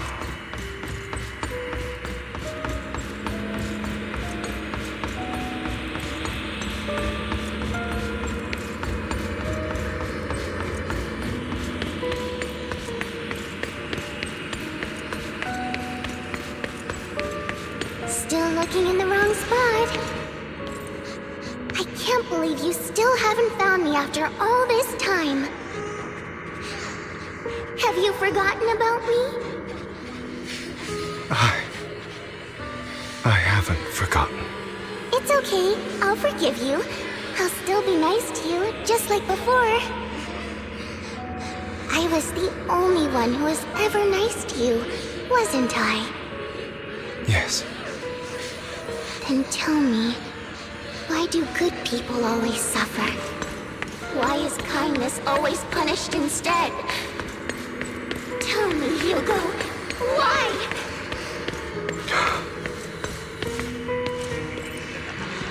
Hugo, are you lost? Go back the way you came. I left you a surprise there.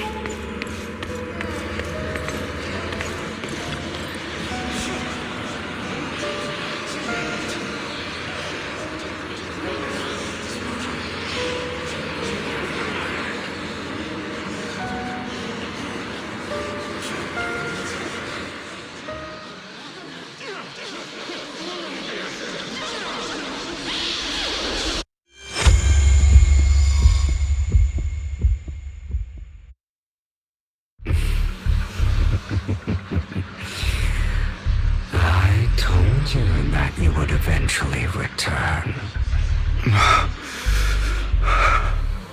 We meet again, my friend. I told you, I am you. The side of you that you've always tried to deny existed. Of course. I know. This time it's about Serena. Right? Yes, your half-sister. And the only child in the Ravenlock family who was kind to you. Unfortunately. It was her kindness that led to her untimely death. It was my fault. I don't like the way you blame yourself.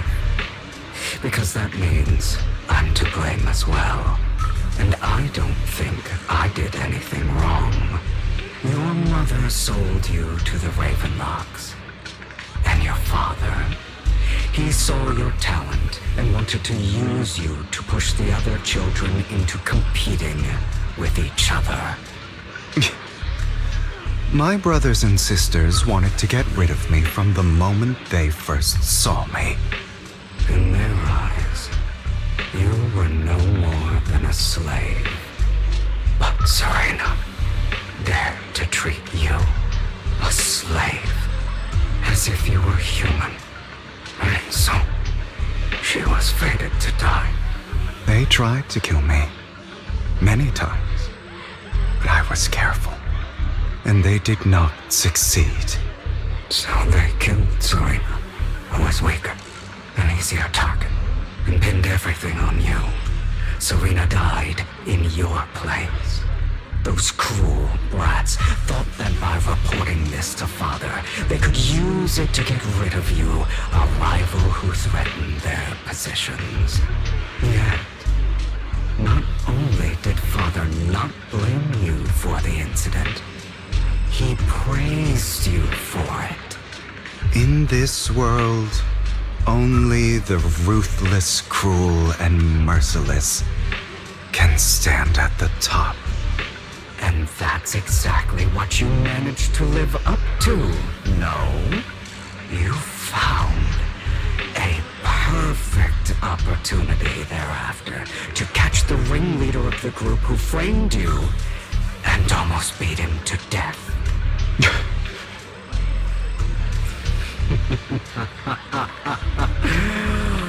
Oh, you should have seen the expression on your face back then. Oh, crazed and manic with utmost delight. I don't remember that.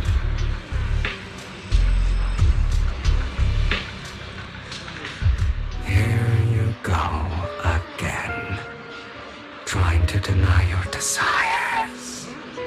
Deep down inside, you've always wondered, asking yourself why these evil people never got the punishment they deserve. Why the world is so unfair. Don't you want to rip them to shreds.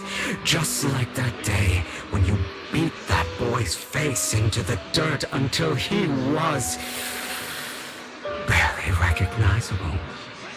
His disgusting blood staining your fists. Recall your exhilaration, your cathartic release of rage, that outpour of hatred. That victory belongs to you. You deserve it. Those brothers and sisters of mine are all dead. I cannot take revenge against the long deceased. They died by Hartman's hand. Dying in the power struggle to become the Ravenlock family's heir, rather than by our side.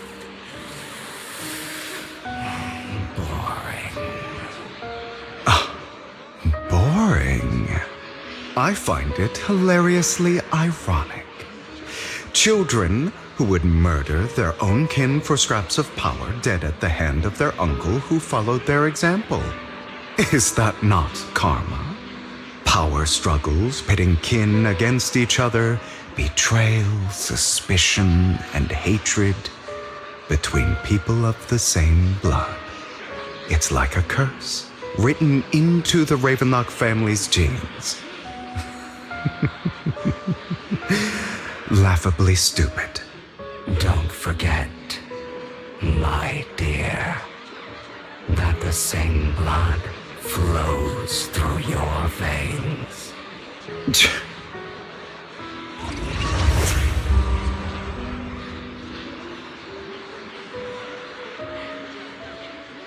That's right, my dear nephew. No matter how much you deny it, the blood of the Ravenlock family flows through your veins. Survival of the fittest. Only the strongest deserve to live. Only the strongest deserve to rule. This is the path of success that has led the Ravenlock family to victory countless times. A blessing and a curse etched into your flesh and blood. As long as you live, you'll never escape the mark of family. You are destined to one day become someone like me, like your father.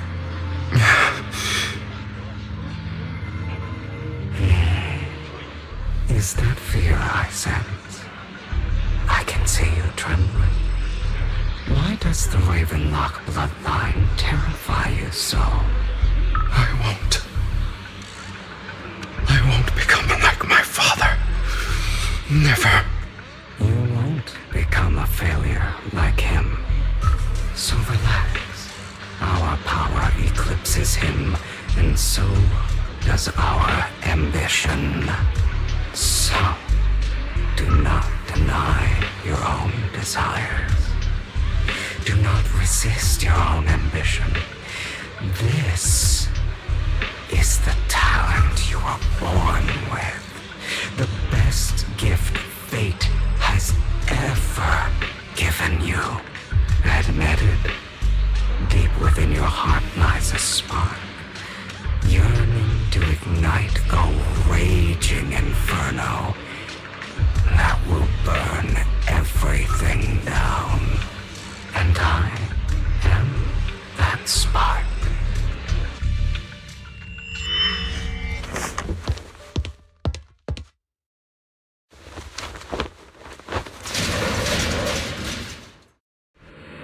Lycon. Never thought I'd be this genuinely thankful to see you. Seeing you means this never-ending nightmare is finally over, right?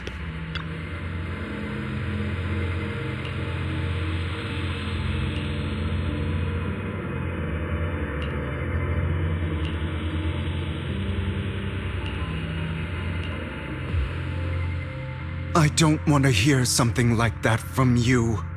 You have no idea what that man, my father, is really like. A person who stops at nothing for their own interests and ambitions. Just like what you're doing right now. And what do you think I'm doing this for? All of this was part of your plan. You knew where the Ravenlock family was going to be, so you set Mockingbird's target there. To seek revenge, you plotted to assassinate your own father, but he was too vigilant, and you failed. After almost being assassinated, your father was furious and locked everyone in the hall, but was unable to find the assassin. And what a coincidence that a hollow disaster just occurred in the vicinity. So he used it to eliminate all the unfamiliar faces there, turning them into victims of the hollow, an easy feat for the Ravenlock family. So, the one who killed innocents was my father, not me.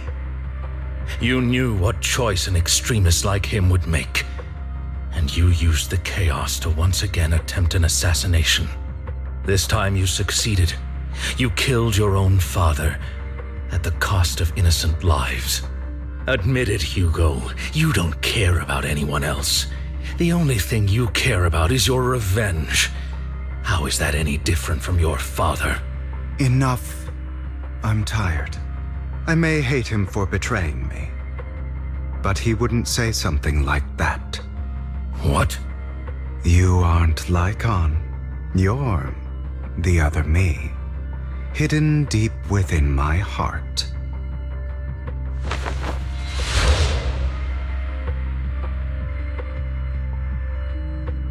I've been waiting for you, my dear. It seems you've already grown accustomed to this place, even turning the tables on me. Just as you said, you are me, and I am you. There's no such thing as having an advantage over oneself.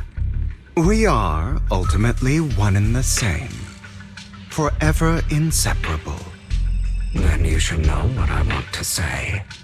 When you and Lycon split, you didn't even try to clear up the misunderstanding, didn't deny or argue against what he said. Because you realized that deep down, he was right about you. You just hadn't acted on it yet. Some people live only to bring more suffering into this world. Sometimes, murder is what brings justice back into this world. For that, I must stain these hands in blood. That's right. Just like what you said before you faked your death. Were those words really just an act? To slay the dragon, you must first become one with sharp claws, rending fangs, and strength enough to destroy anything. You know the truth better than anyone. If you hadn't hesitated and instead seized the first opportunity to kill your father, none of what followed would have happened. Innocent civilians wouldn't have died. Your partner wouldn't have lost an eye and both legs trying to save people. And Mockingbird would have never gotten to that point. You can save more people. Save good people. Save more lives than the evil ones you take. I've spent countless hours in regret over that incident. So why not submit to your true nature? You want to be the judge, jury, and executioner of this world. And you can. I wasn't responsible for Father's death. The true mastermind is my uncle, Hartman. His schemes to kill the head of the family were all so he could take control. Mockingbird was simply unlucky enough to get caught up in it. So, for a behemoth like the Ravenlock family, with its roots so deep, a single person's death, regardless of who that person is, wouldn't change anything. Of course, whether it's Tops, the Mayflower family, or even the entire world, it's actually all the same. I refuse to be dragged down by pointless hatred any longer. You foolish, stubborn idiot. Do you understand the power of hatred? Have we not come this far precisely because of it? Or are you going to follow Lycon and Jack's twisted logic? Come on. You don't actually trust anyone? Otherwise, why would you hide this whole scheme of faking your death from them?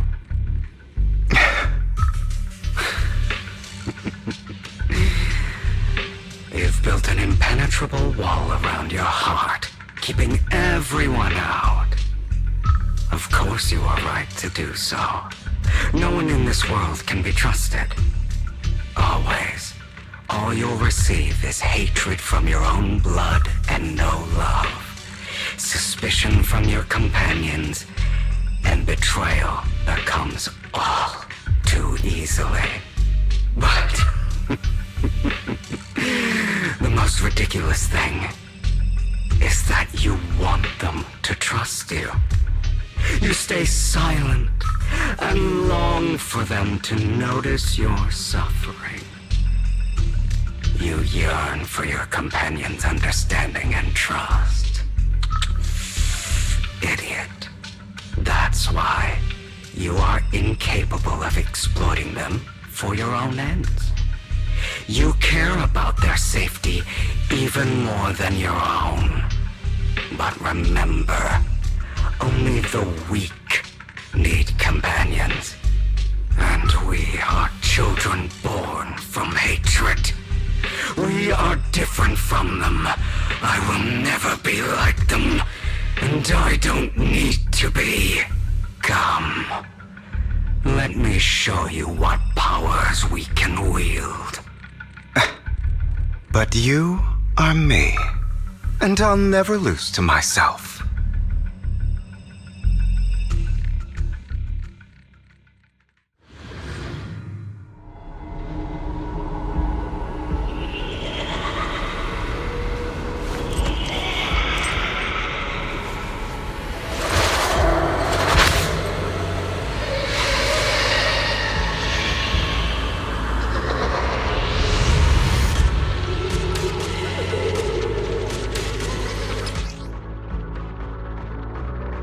Think about all the injustice you've suffered. If you choose to forgive, you're betraying yourself. You know that. Letting you consume me would be the real betrayal to myself. Are we?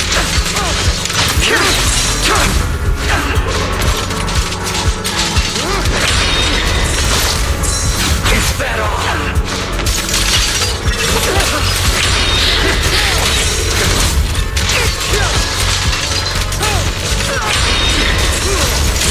Out of my way! You're just afraid to admit it.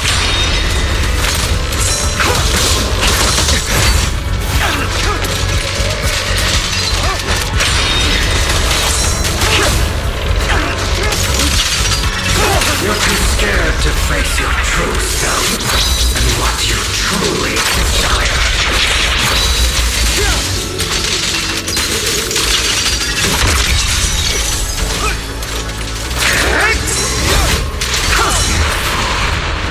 Are you trying to kill me? You think you can just get rid of me? Without me, you are nothing. For what it's worth, thank you. Don't be afraid. You and I are inseparable. You're part of me, just as I am part of you. Fancy words won't change anything. No. It's not just platitudes. I finally understand now. Some pain only fades when it's seen, when it's accepted. So I won't fight you anymore. I won't hate myself anymore. Weakness, hatred, malice, strength, forgiveness, justice. They're all part of me.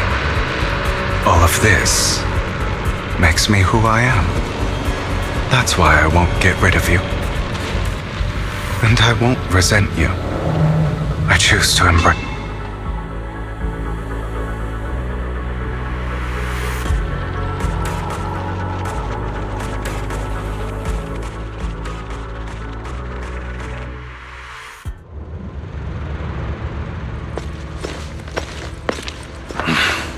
Hugo, it's time.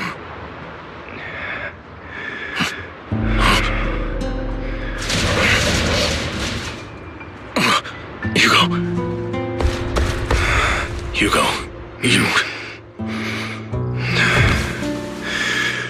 Did I scare you? I made it through. I won. No praise for me, my dearest partner.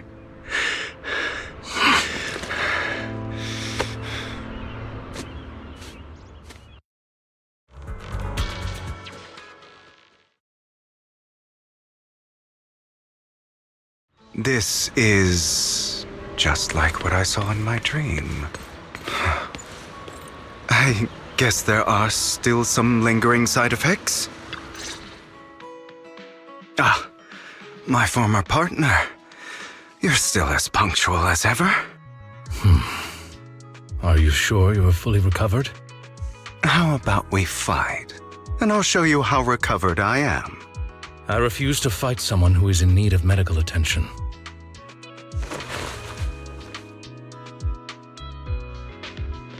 How thoughtful. I'm touched. Or perhaps is this simply part of Victoria Housekeeping's professional care? I'd rather you not starve to death.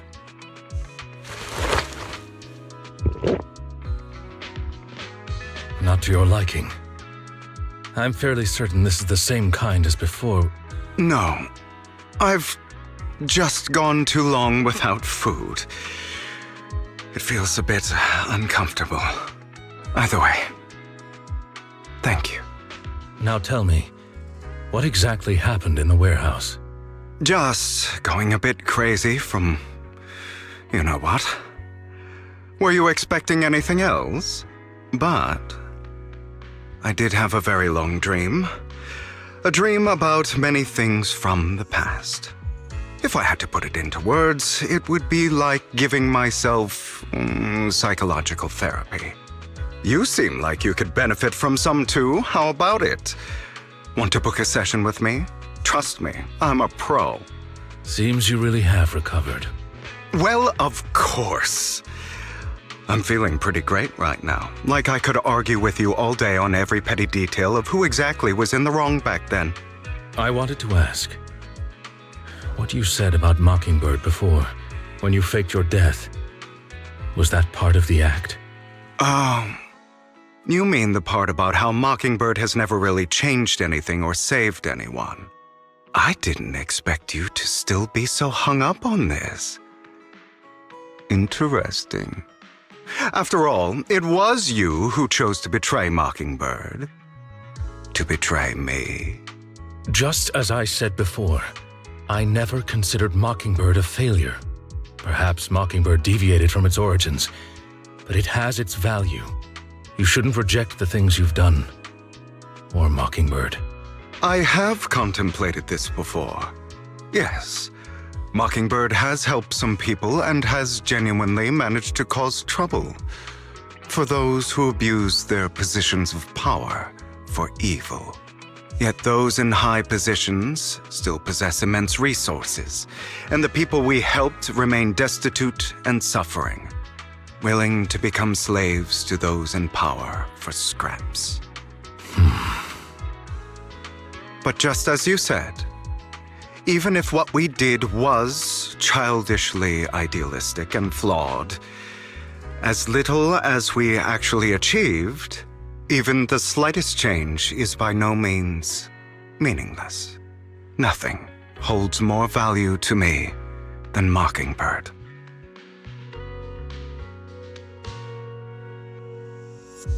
All right, let's catch up later. I still have things to do. and need to wrap up my plan. I thought you would rest up first. As much as I would prefer that. My dear uncle and the Exaltus fanatics likely would not give me such an opportunity. If all has gone to plan, the fish will have taken the bait already. And if everything goes very well, I'll soon have solid evidence of the Ravenlock family's crimes. Well then, thank you for your assistance, former partner. Let's part ways here. I'll go with you. Lycon, surely you don't think that because I just recovered, I'm too weak to deal with those useless fools. Hartman's actions will disturb the safety of New Eridu. As I serve the mayor, I should intervene. Very well, whatever. Let's go. And don't slow me down.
I'm sure you've heard about the missing workers from companies under the Ravenlock family, too.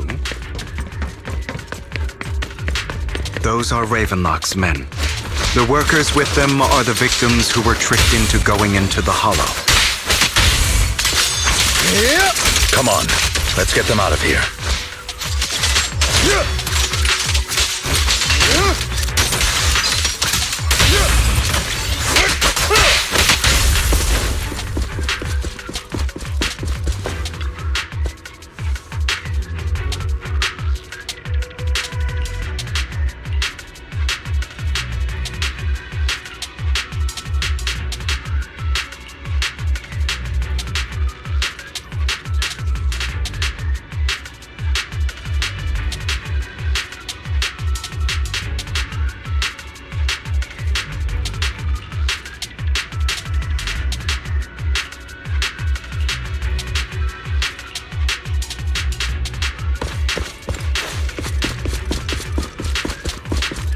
Bunch of nobodies. Annoying as hell. Kill them! You're welcome to try.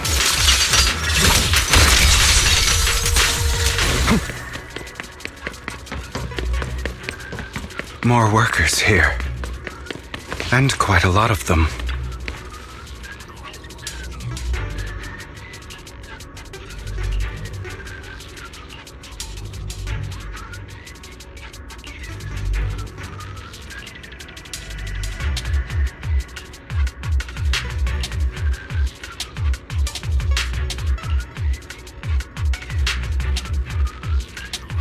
Is Hartman behind this, too?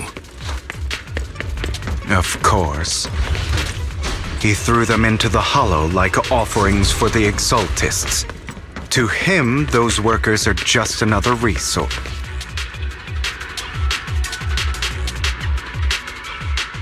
There's more over there. Let's hurry. It's different this time. Don't rush in. Let's listen in on what they're saying first. I still need more direct evidence to ensure the plan is absolutely foolproof. The compensation you promised. It's all real, right? All we have to do is follow you into the hollow for some simple tasks, and you'll give us a huge sum of dennies. It sounds real suspicious. Shut your trap. You keep yapping and asking questions. If this is all so suspicious, why were you so eager to sign up for it? Because I don't have a choice. My daughter was previously caught in the hollow disaster and suffered severe corruption. The treatment costs have completely drained our family's savings. So that's why... It's the same for me. A serious illness at a senior age. I need the money. Who would risk taking a job like this unless they were desperate? I'll do it. No matter how suspicious. As long as I can get paid, I'll do anything. Even risk my life! Wait, you people from the Ravenlock family, you're part of a big company in Tops. You wouldn't go back on your word, right? Don't worry, you'll get every denny you were promised. But before we start, you all need to take this medicine first.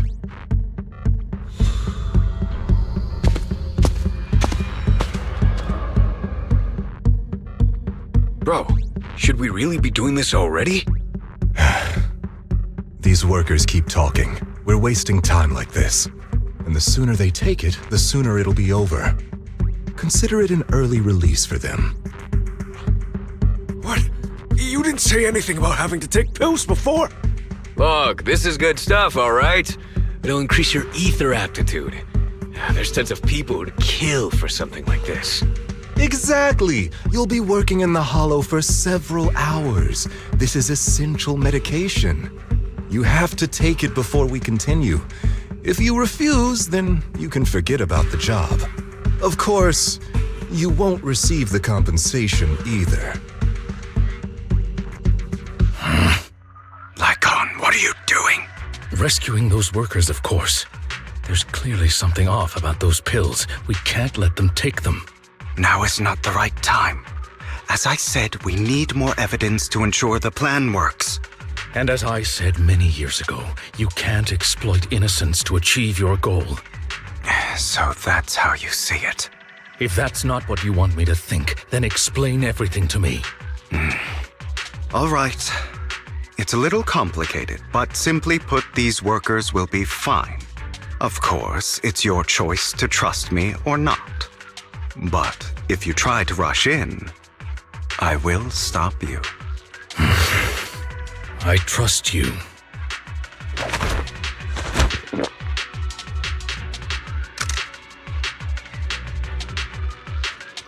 All right.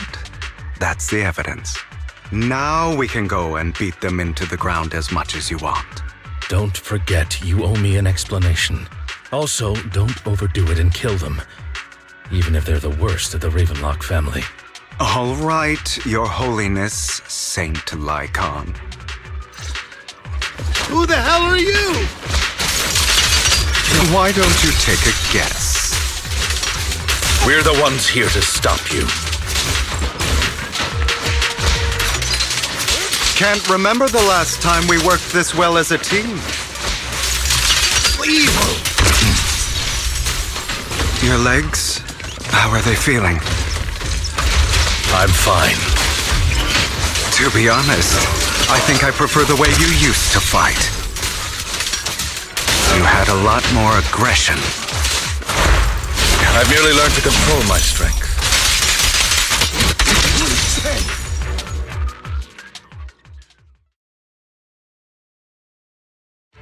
Damn it!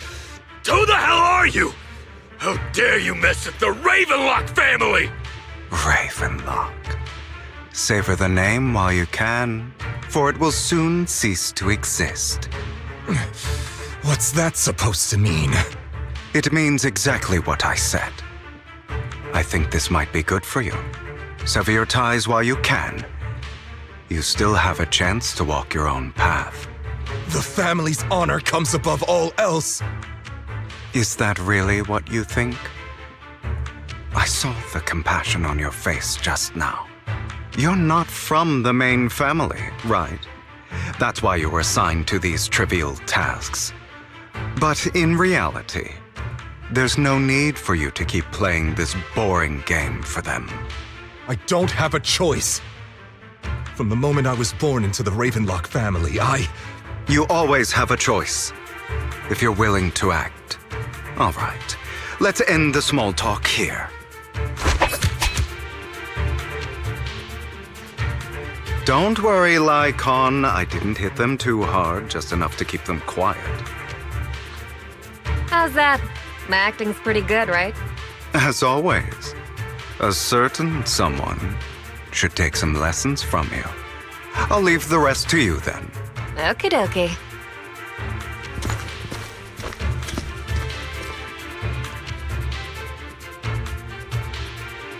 Okay, now can you tell me exactly what's going on here? As you can see, that worker just now was actually an informant of mine. The pills were swapped out with vitamin tablets. Outside of this batch, some workers have already taken the actual substance Hartman has. But rest assured, the antidote for it is already in development. I found the best in the field to help, and with the data I collected before, we should have results soon. I wanted to ask. The reason you decided to lock yourself in a room and endure the effects of the drug, besides getting evidence, it was also to collect data on this drug in order to create an antidote, correct? It seems you're not completely beyond hope. I thought you were just being stubborn. Sometimes I wonder if you know me at all. Then, I have one last question. Why did you never tell me any of this back then? The truth is, I heard everything. That entire conversation between you and Jack. Before he passed away in that small attic. When Jack called you aside and gave you those warnings. When he told me you might go down the wrong path? That's right. You never said anything. What would I even do?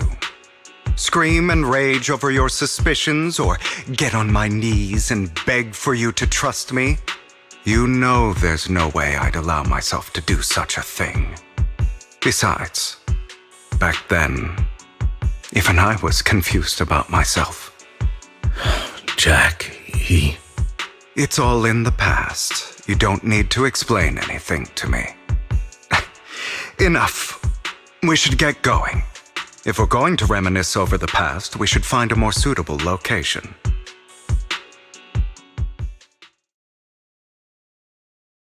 Lycon,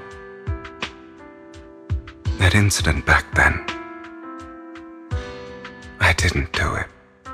It was a scheme Hartman devised to take over the family.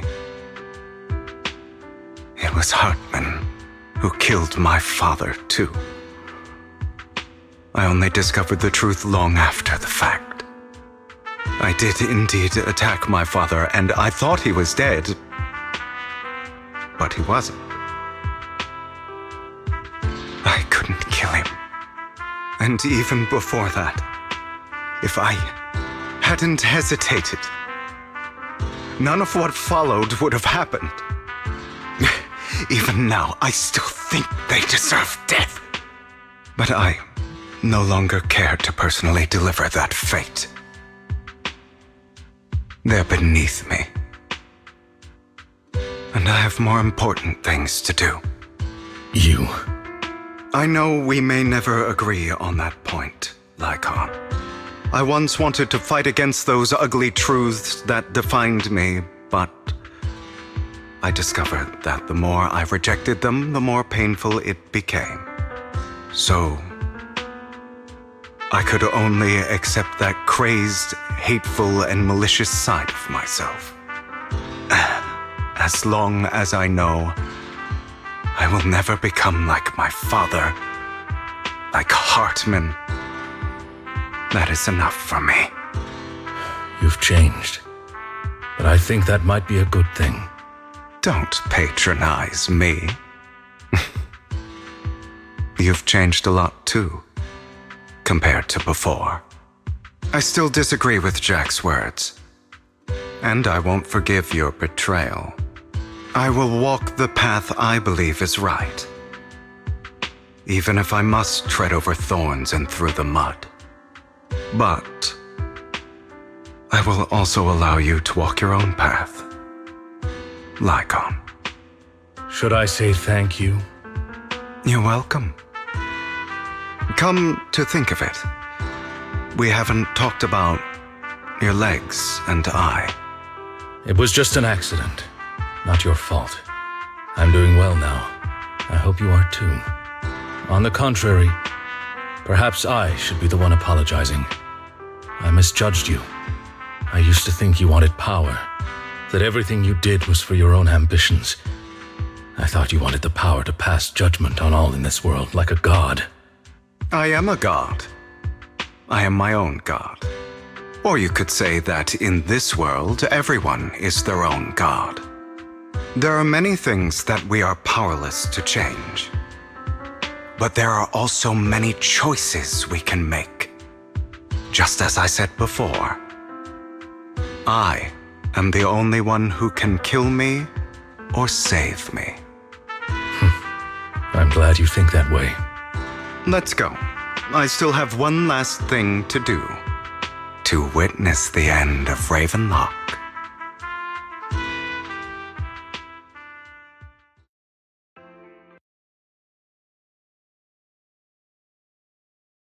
You really think you can take my place if I die?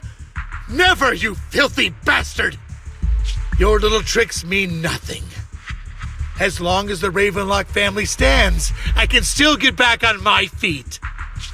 You still don't get it, do you? This was never about avenging my father.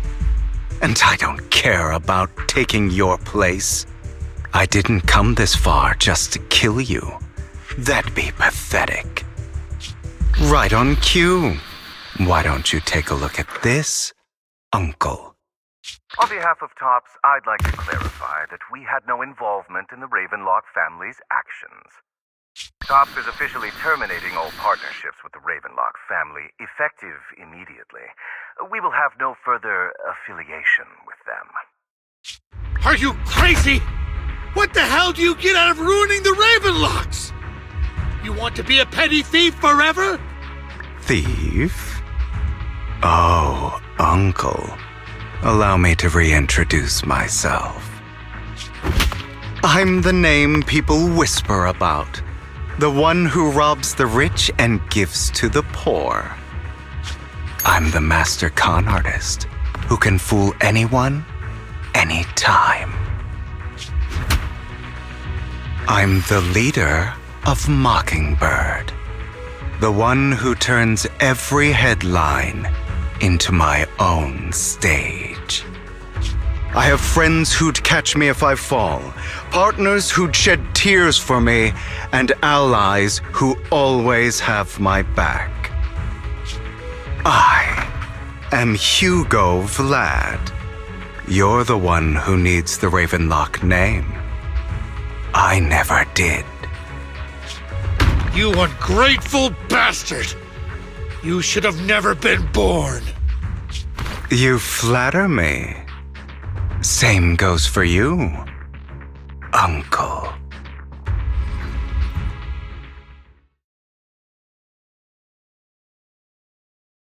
You've done well, Vivian. You had better give me an explanation. And here I thought this would be a touching reunion. What's with all the anger? Hugo, I'm a member of Mockingbird too, and I mourned your death. Listen, Vivian. I don't want you or the people you cherish to get caught up in danger because of me. I've always been selfish. So I don't hesitate to use you all as variables in my plans. But it is because I am selfish that I also don't want my failures to affect my treasured companions. In any case, if you were in the same position, would you not make the same decisions? Lycon's taking care of everything outside. We should go. Also, Wise, thank you. And I'm sorry for the whole act where I threatened you. It was the only way for Hartman to drop his guard against you and leave you be. I, Hugo Vlad, am forever indebted to you.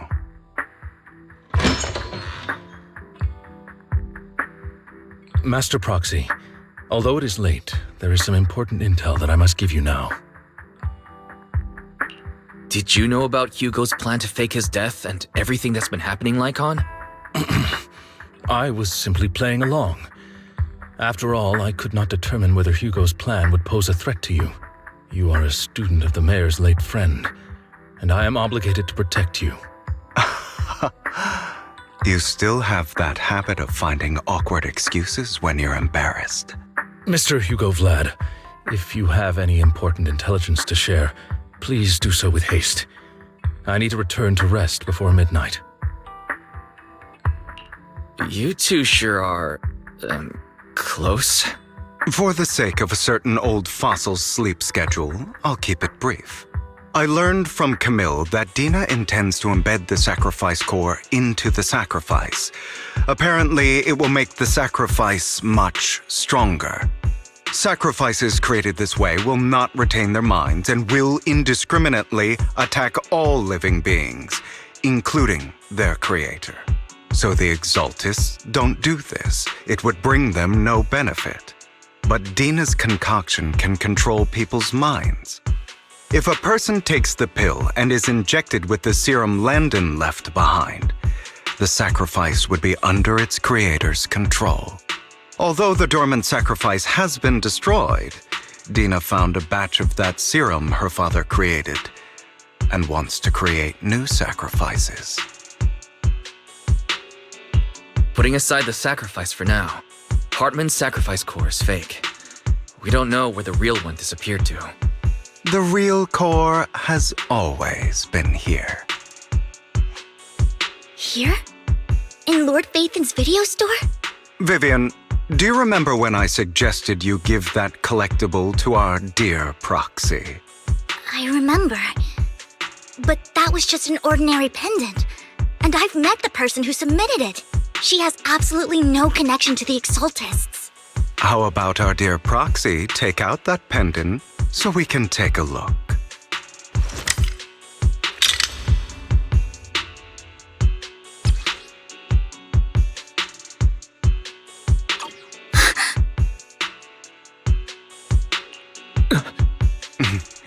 I'll take your surprised expressions as a compliment for my little trick.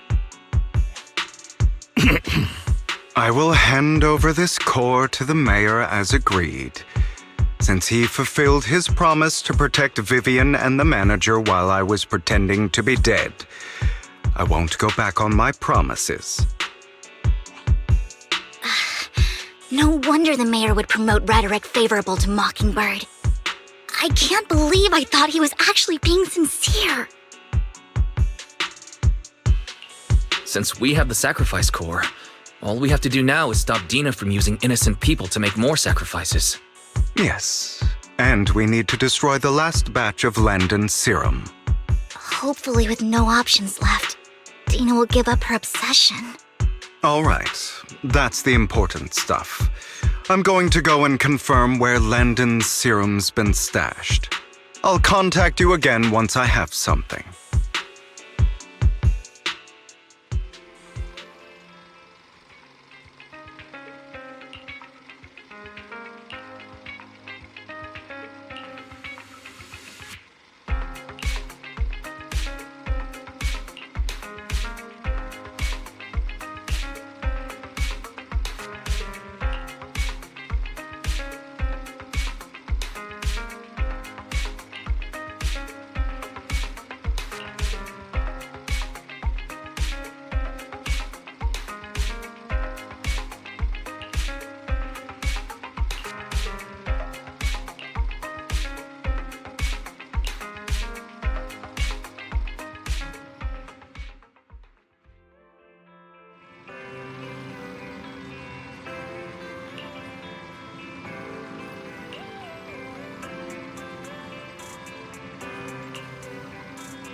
Landon's stash should be somewhere nearby.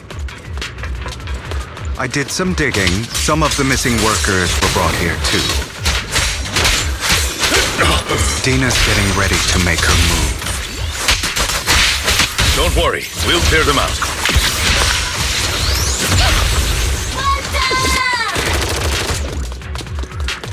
They're trying to destroy the goods! Stop them! We need to take care of the guards first.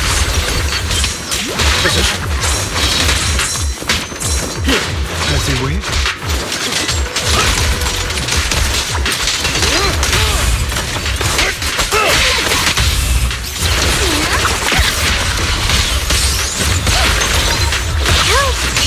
Some of the serum is stored in this warehouse.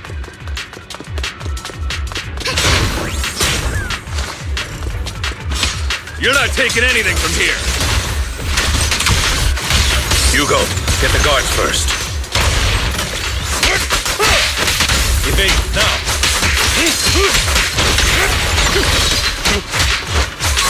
Time comes.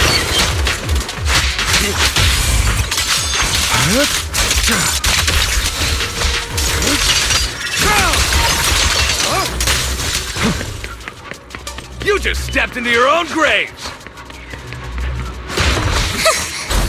Fools.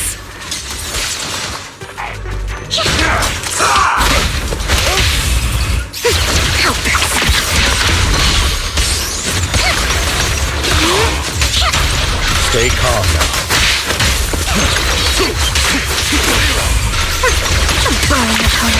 Tales for the dawn that sets the world alight. Out of my way!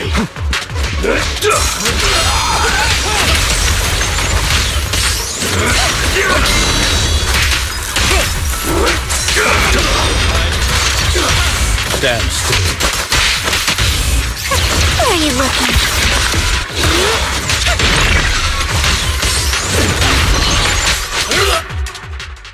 More of Landon's serum survives than expected. Fortunately, since they're still here, it means Dina hasn't executed the final step of her plan. There's likely a lot more stashed around here, and we have yet to locate the missing people. Our actions here won't go unnoticed. Perhaps they're making plans to deal with us on their side. With Landon and Dina's concoctions combined, she may be capable of creating a sacrifice that obeys her. If it comes to that, this will get far more troublesome. How about we split up? Hugo and Lycon will destroy what remains of the substance around here, and Vivian and I will go search elsewhere. Very well. Let's go with your plan. But be careful if you encounter Dina and her people. According to Camille, she's absolutely obsessed with completing her father's dying wish. Who knows what she may try? Let's part ways here for now. And perhaps the other manager could use Eos to guide us. Sure. I've been feeling way better these past few days, so just leave it to me. It's only now that I realize how fortunate we are to have two Lord Faithins. Yeah, but I feel like our work's doubled. In the past, Wise and I would only ever work on the same route. Greater power means more responsibility. And in any case, I'm sure the mayor would be able to provide double compensation. He's a very generous person, after all. Right, Lycon? I will request additional compensation from the mayor. It's not about compensation. It's just... I'm still not used to us being separated in the Hollow, so I'm worried about Wise's safety. Oh, but I have no doubt in your abilities. I just haven't gotten used to it yet.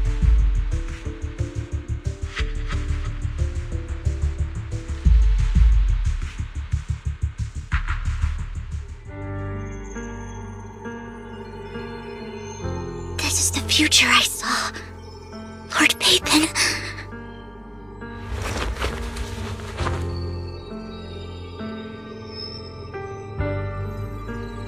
I'm sorry. This time, I will make sure the future I saw does not come to pass. I don't want to bring you misfortune. That's all I wish for.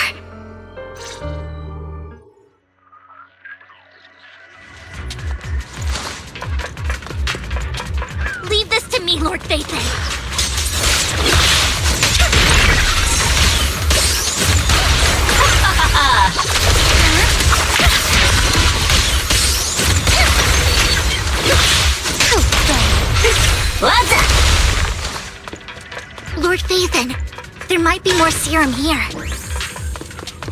How dare you steal from Lady Dina! I'll try to go easy on you. No promises.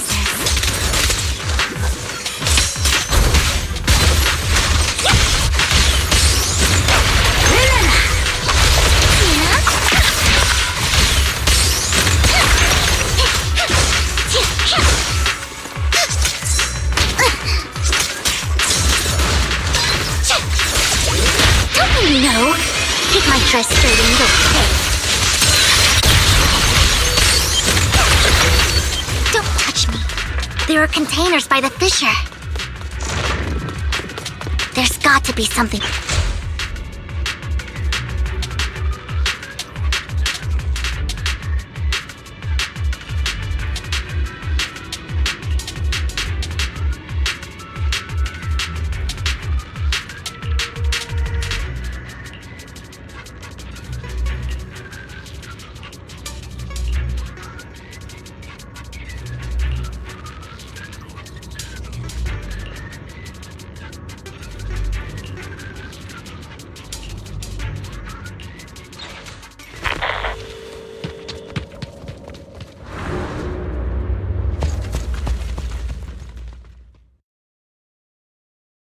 It must have been tough for you to find this place. Vivian, if you had stayed out of it, I wouldn't be so eager to get rid of you. Those people have been taken to safety. You're all out of options. They're just mere test subjects. So what if they get away? There will always be people consumed by greed, and therefore, they will come willingly to me. In any case, what are a few sacrifices in comparison to the completion of Father's grand ambition? Dina, you deceived those people. They didn't come willingly to you. You tricked them, just like Landon did back then. Deceived? Father gave hope to those who had everything taken from them by the Hollows. Vivian, you once rejoiced at the hope Father offered you, too. Before Father took you in, you were no more than an omen of disaster that no one wanted. It was Father who gave you shelter and a purpose for existing. Do you remember the first time you bestowed a blessing under Father's guidance? How did you feel when that person looked at you with adoration and gratefulness? That was the first time you felt hope. Like your existence had a purpose, right? Don't forget that it was Father who, through what you call deception, gave you hope. And you, what have you done? You basked in Father's attention and everyone's adoration, only to destroy everything. Do you think that by leaving the Exaltists, those people will live better lives? Of course not. Those who suffered under the Hollows will only continue on as walking corpses, without the hope Father gave them. Do you really think you're some sort of savior, Vivian? In the end, you're just an ungrateful brat who brings misfortune to those around her. It was you who destroyed everyone's hope. Not everyone wants to live in false hope, Dina. You say it's because of greed that people willingly become your sacrifices. Perhaps those people aren't entirely virtuous. But that greed is just wanting to live a better life beyond the Hollows. What you and Landon have done was never about giving people hope, but exploiting it. Stop lying to yourself.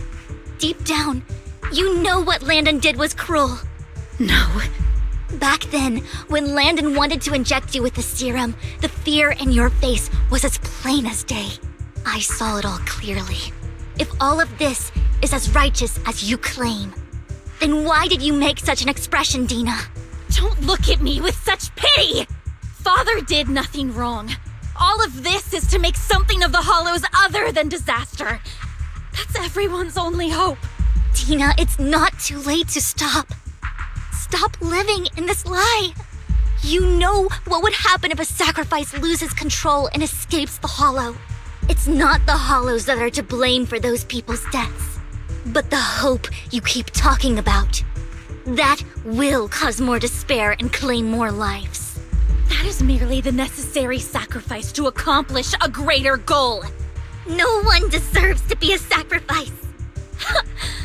Your hypocritical magnanimity disgusts me. I can always go and get more test subjects if they've escaped. And I will be able to replicate Father's serum with enough time. With you gone, I'll be able to complete Father's gift to the Creator and fulfill his last wish. Camille, release the failed subjects. Lady Dina. Camille, are you going to do what you did before? You keep saying you'll follow the Creator, but it's all lies.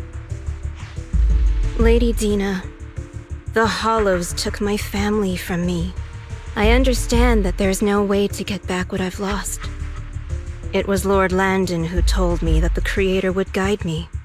One day, Hollows will no longer be disasters. Everyone will be able to survive inside them. I look forward to the day when this hope becomes reality. I watched you grow up, and I know that you've always looked up to your father.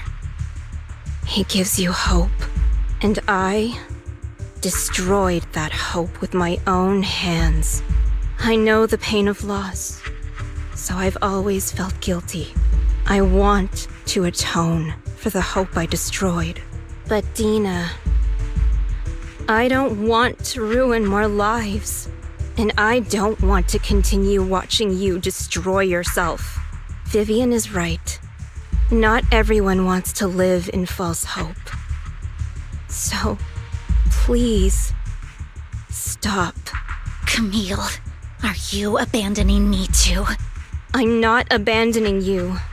I just don't want to see you go past the point of no return. The point of no return? I passed that point ages ago. No, Dina.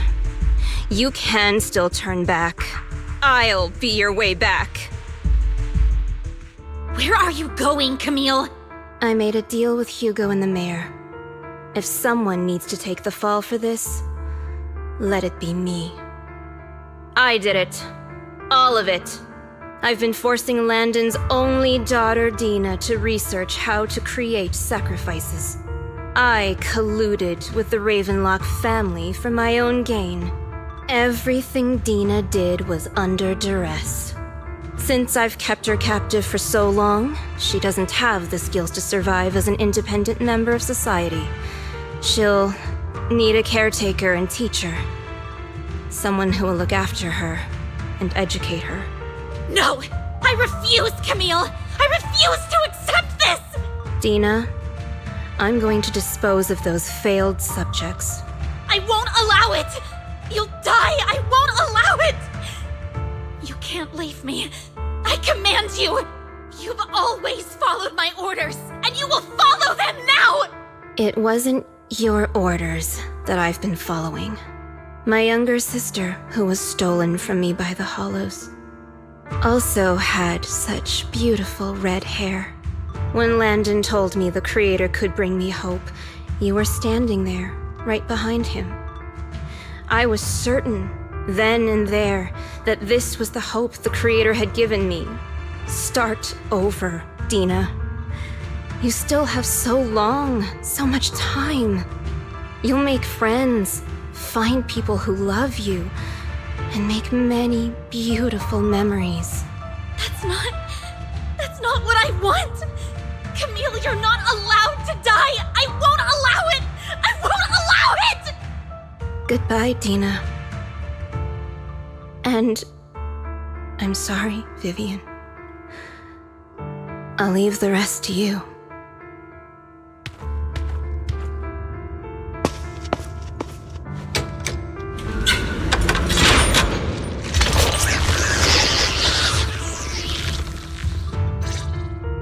Let's take out these ethereals first. We can't let Camille's efforts go to waste.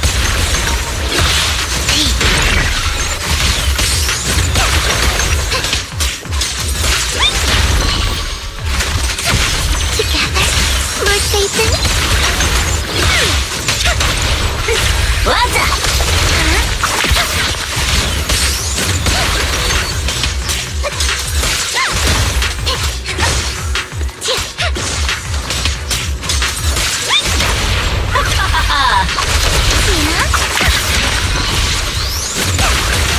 after Dina, Lord Phaethon.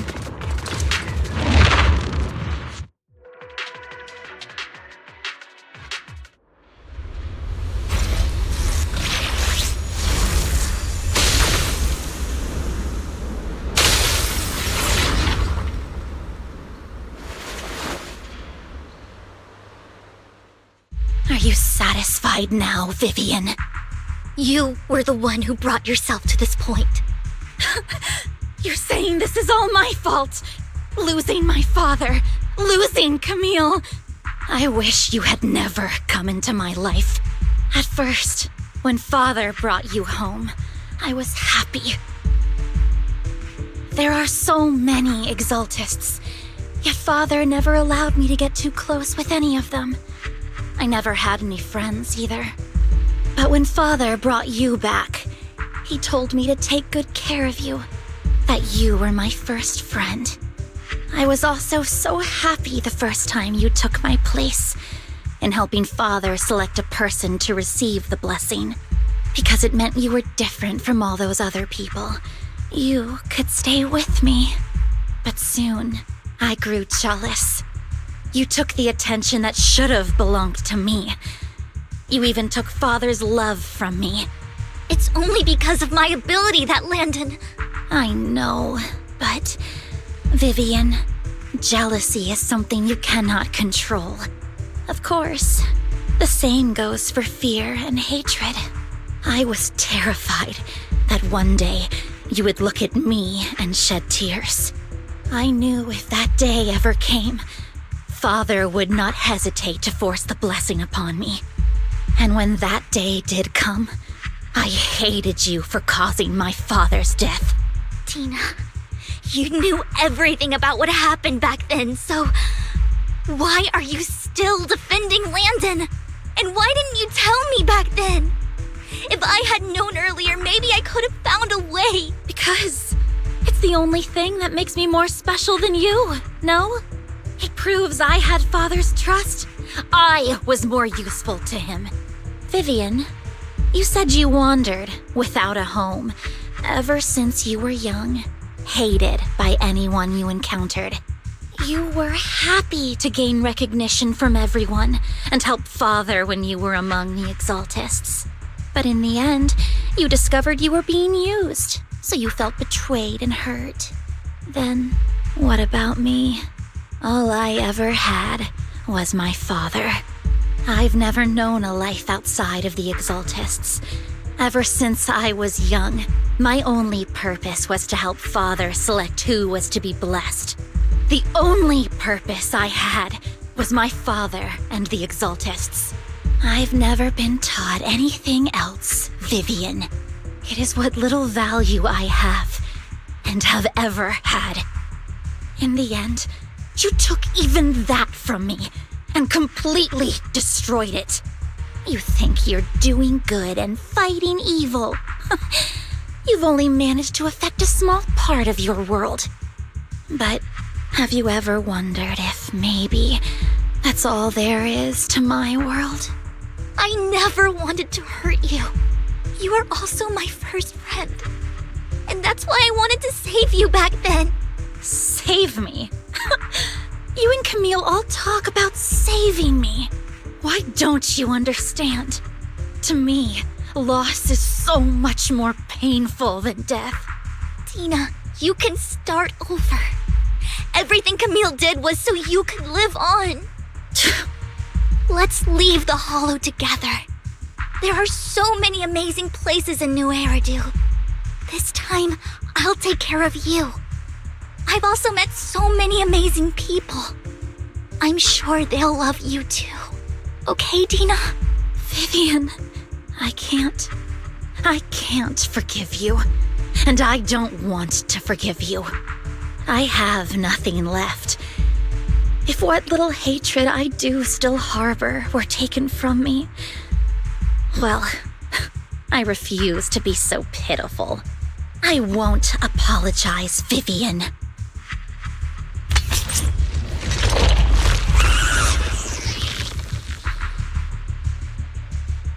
I don't want to hate myself, So I can only hate you for killing my father, and hate Camille for leaving me.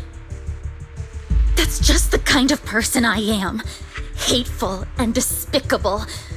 I refuse to owe anyone anything. I refuse to feel regret. I won't. Vivian, I will keep hating you. I will take all who are precious to you. I will also hate Camille. So I won't do as she wished and start a new life. Vivian, if you had never existed, if I had never, you would be... Lord Phaethon, please do not interfere. She was my first friend. I'm going to bid her farewell.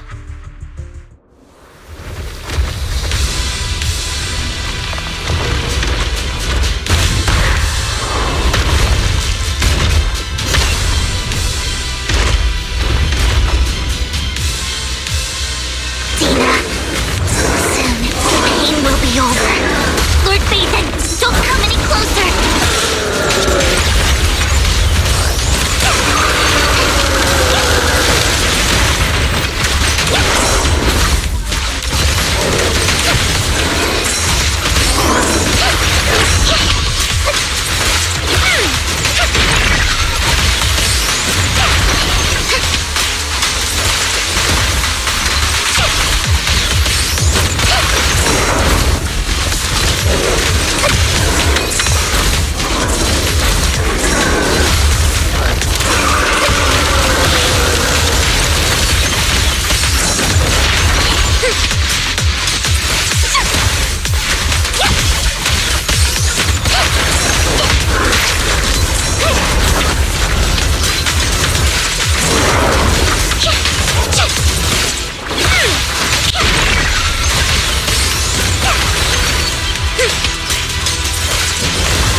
Vivian, behind you!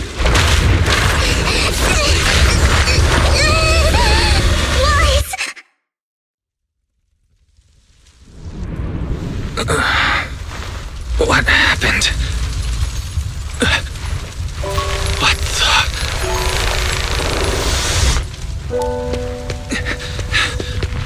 Vivian! Lies. Don't come near me. This is my own choice.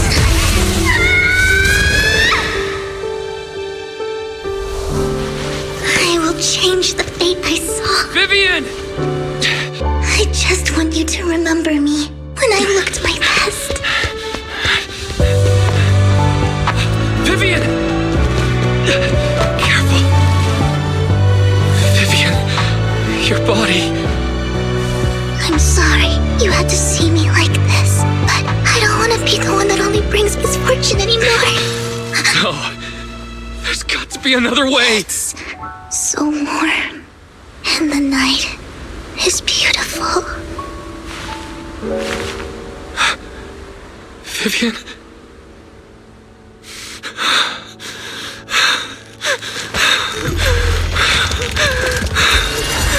No! It can't end like this!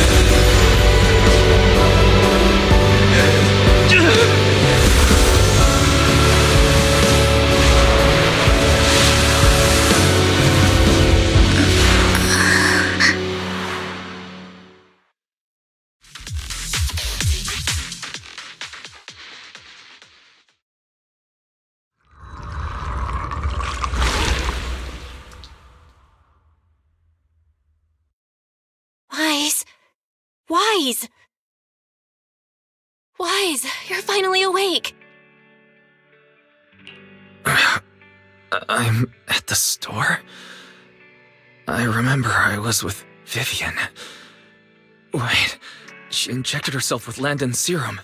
Is she okay? Hugo and Lycon brought you out of the hollow. You scared me to death. Thank goodness you woke up.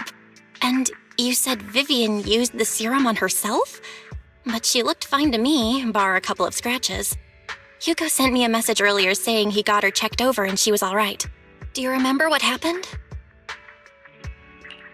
The situation was dire, so Vivian used the serum on herself to defeat the ethereals. I saw the crystallization process starting to occur. I can't describe exactly what happened. I saw something blurry, but I just wanted to stop Vivian's corruption process. I don't know exactly what I did, but then I lost consciousness. What happened after that? When I let Hugo and Lycon there, it was just you and Vivian lying there on the ground. We couldn't wake either of you. Let's put that aside for now. Do you feel any discomfort-wise? I'm a bit dizzy, but otherwise, I'm fine. Don't worry. Phew, that's good. You should rest for tonight. Hugo and Vivian said they'll come over tomorrow, so we can discuss the details then. Okay. Sorry for worrying you, Belle. Good night.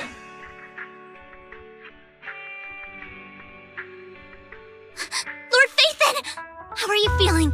No headaches? Leg pains? Heart palpitations? Loss of appetite? Vivian? I was just so worried. Sorry.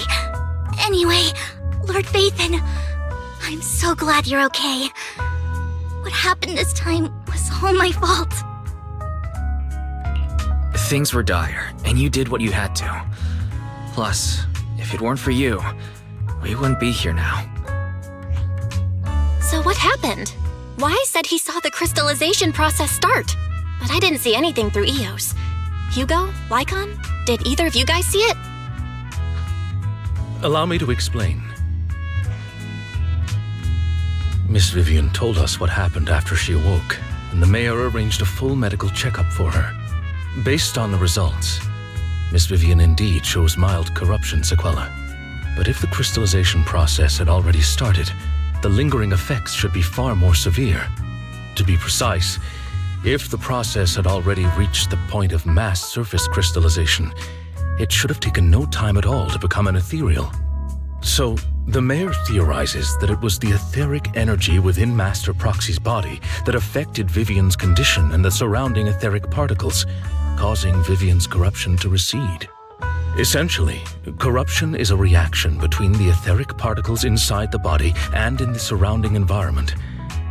Therefore, it's not necessarily irreversible, just that currently our mainstream method of defense is prevention. I'm having a hard time believing that, even if it's coming from you, Lycon. It's almost like you're claiming I can manipulate etheric energy.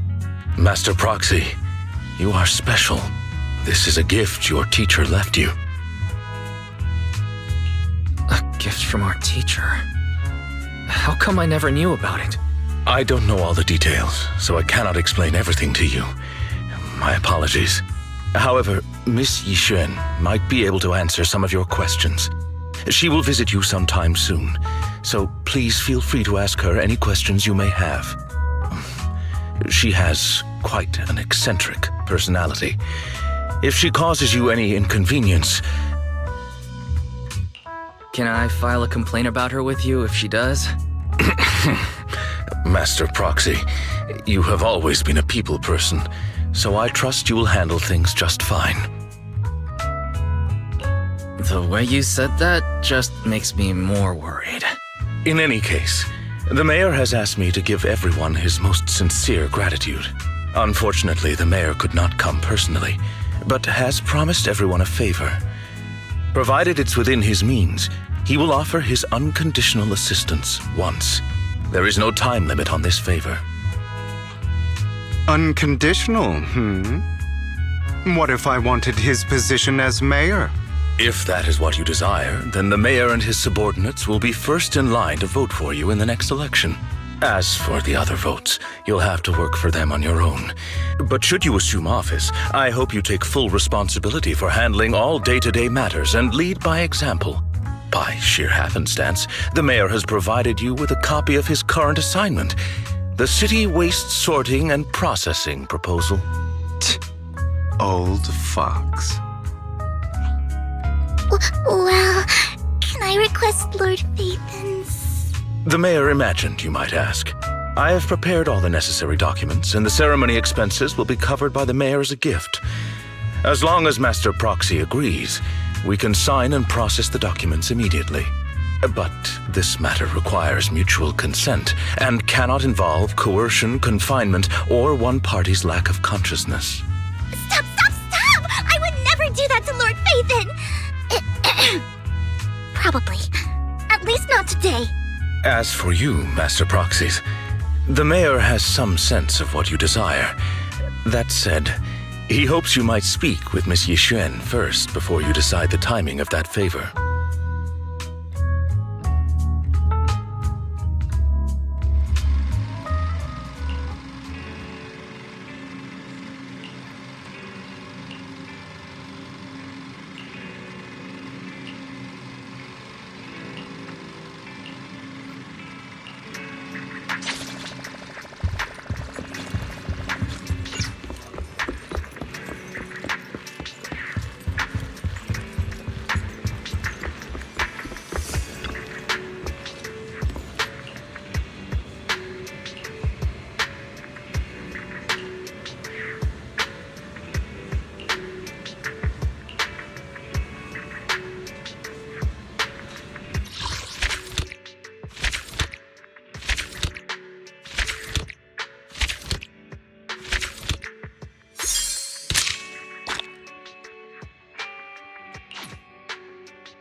Today, I'm a demon of delusion.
Today, I'm a demon of delusion.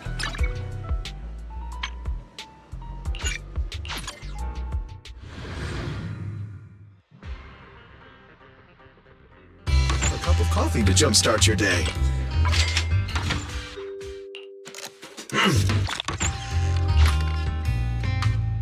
Coffee is not a must, but a coffee...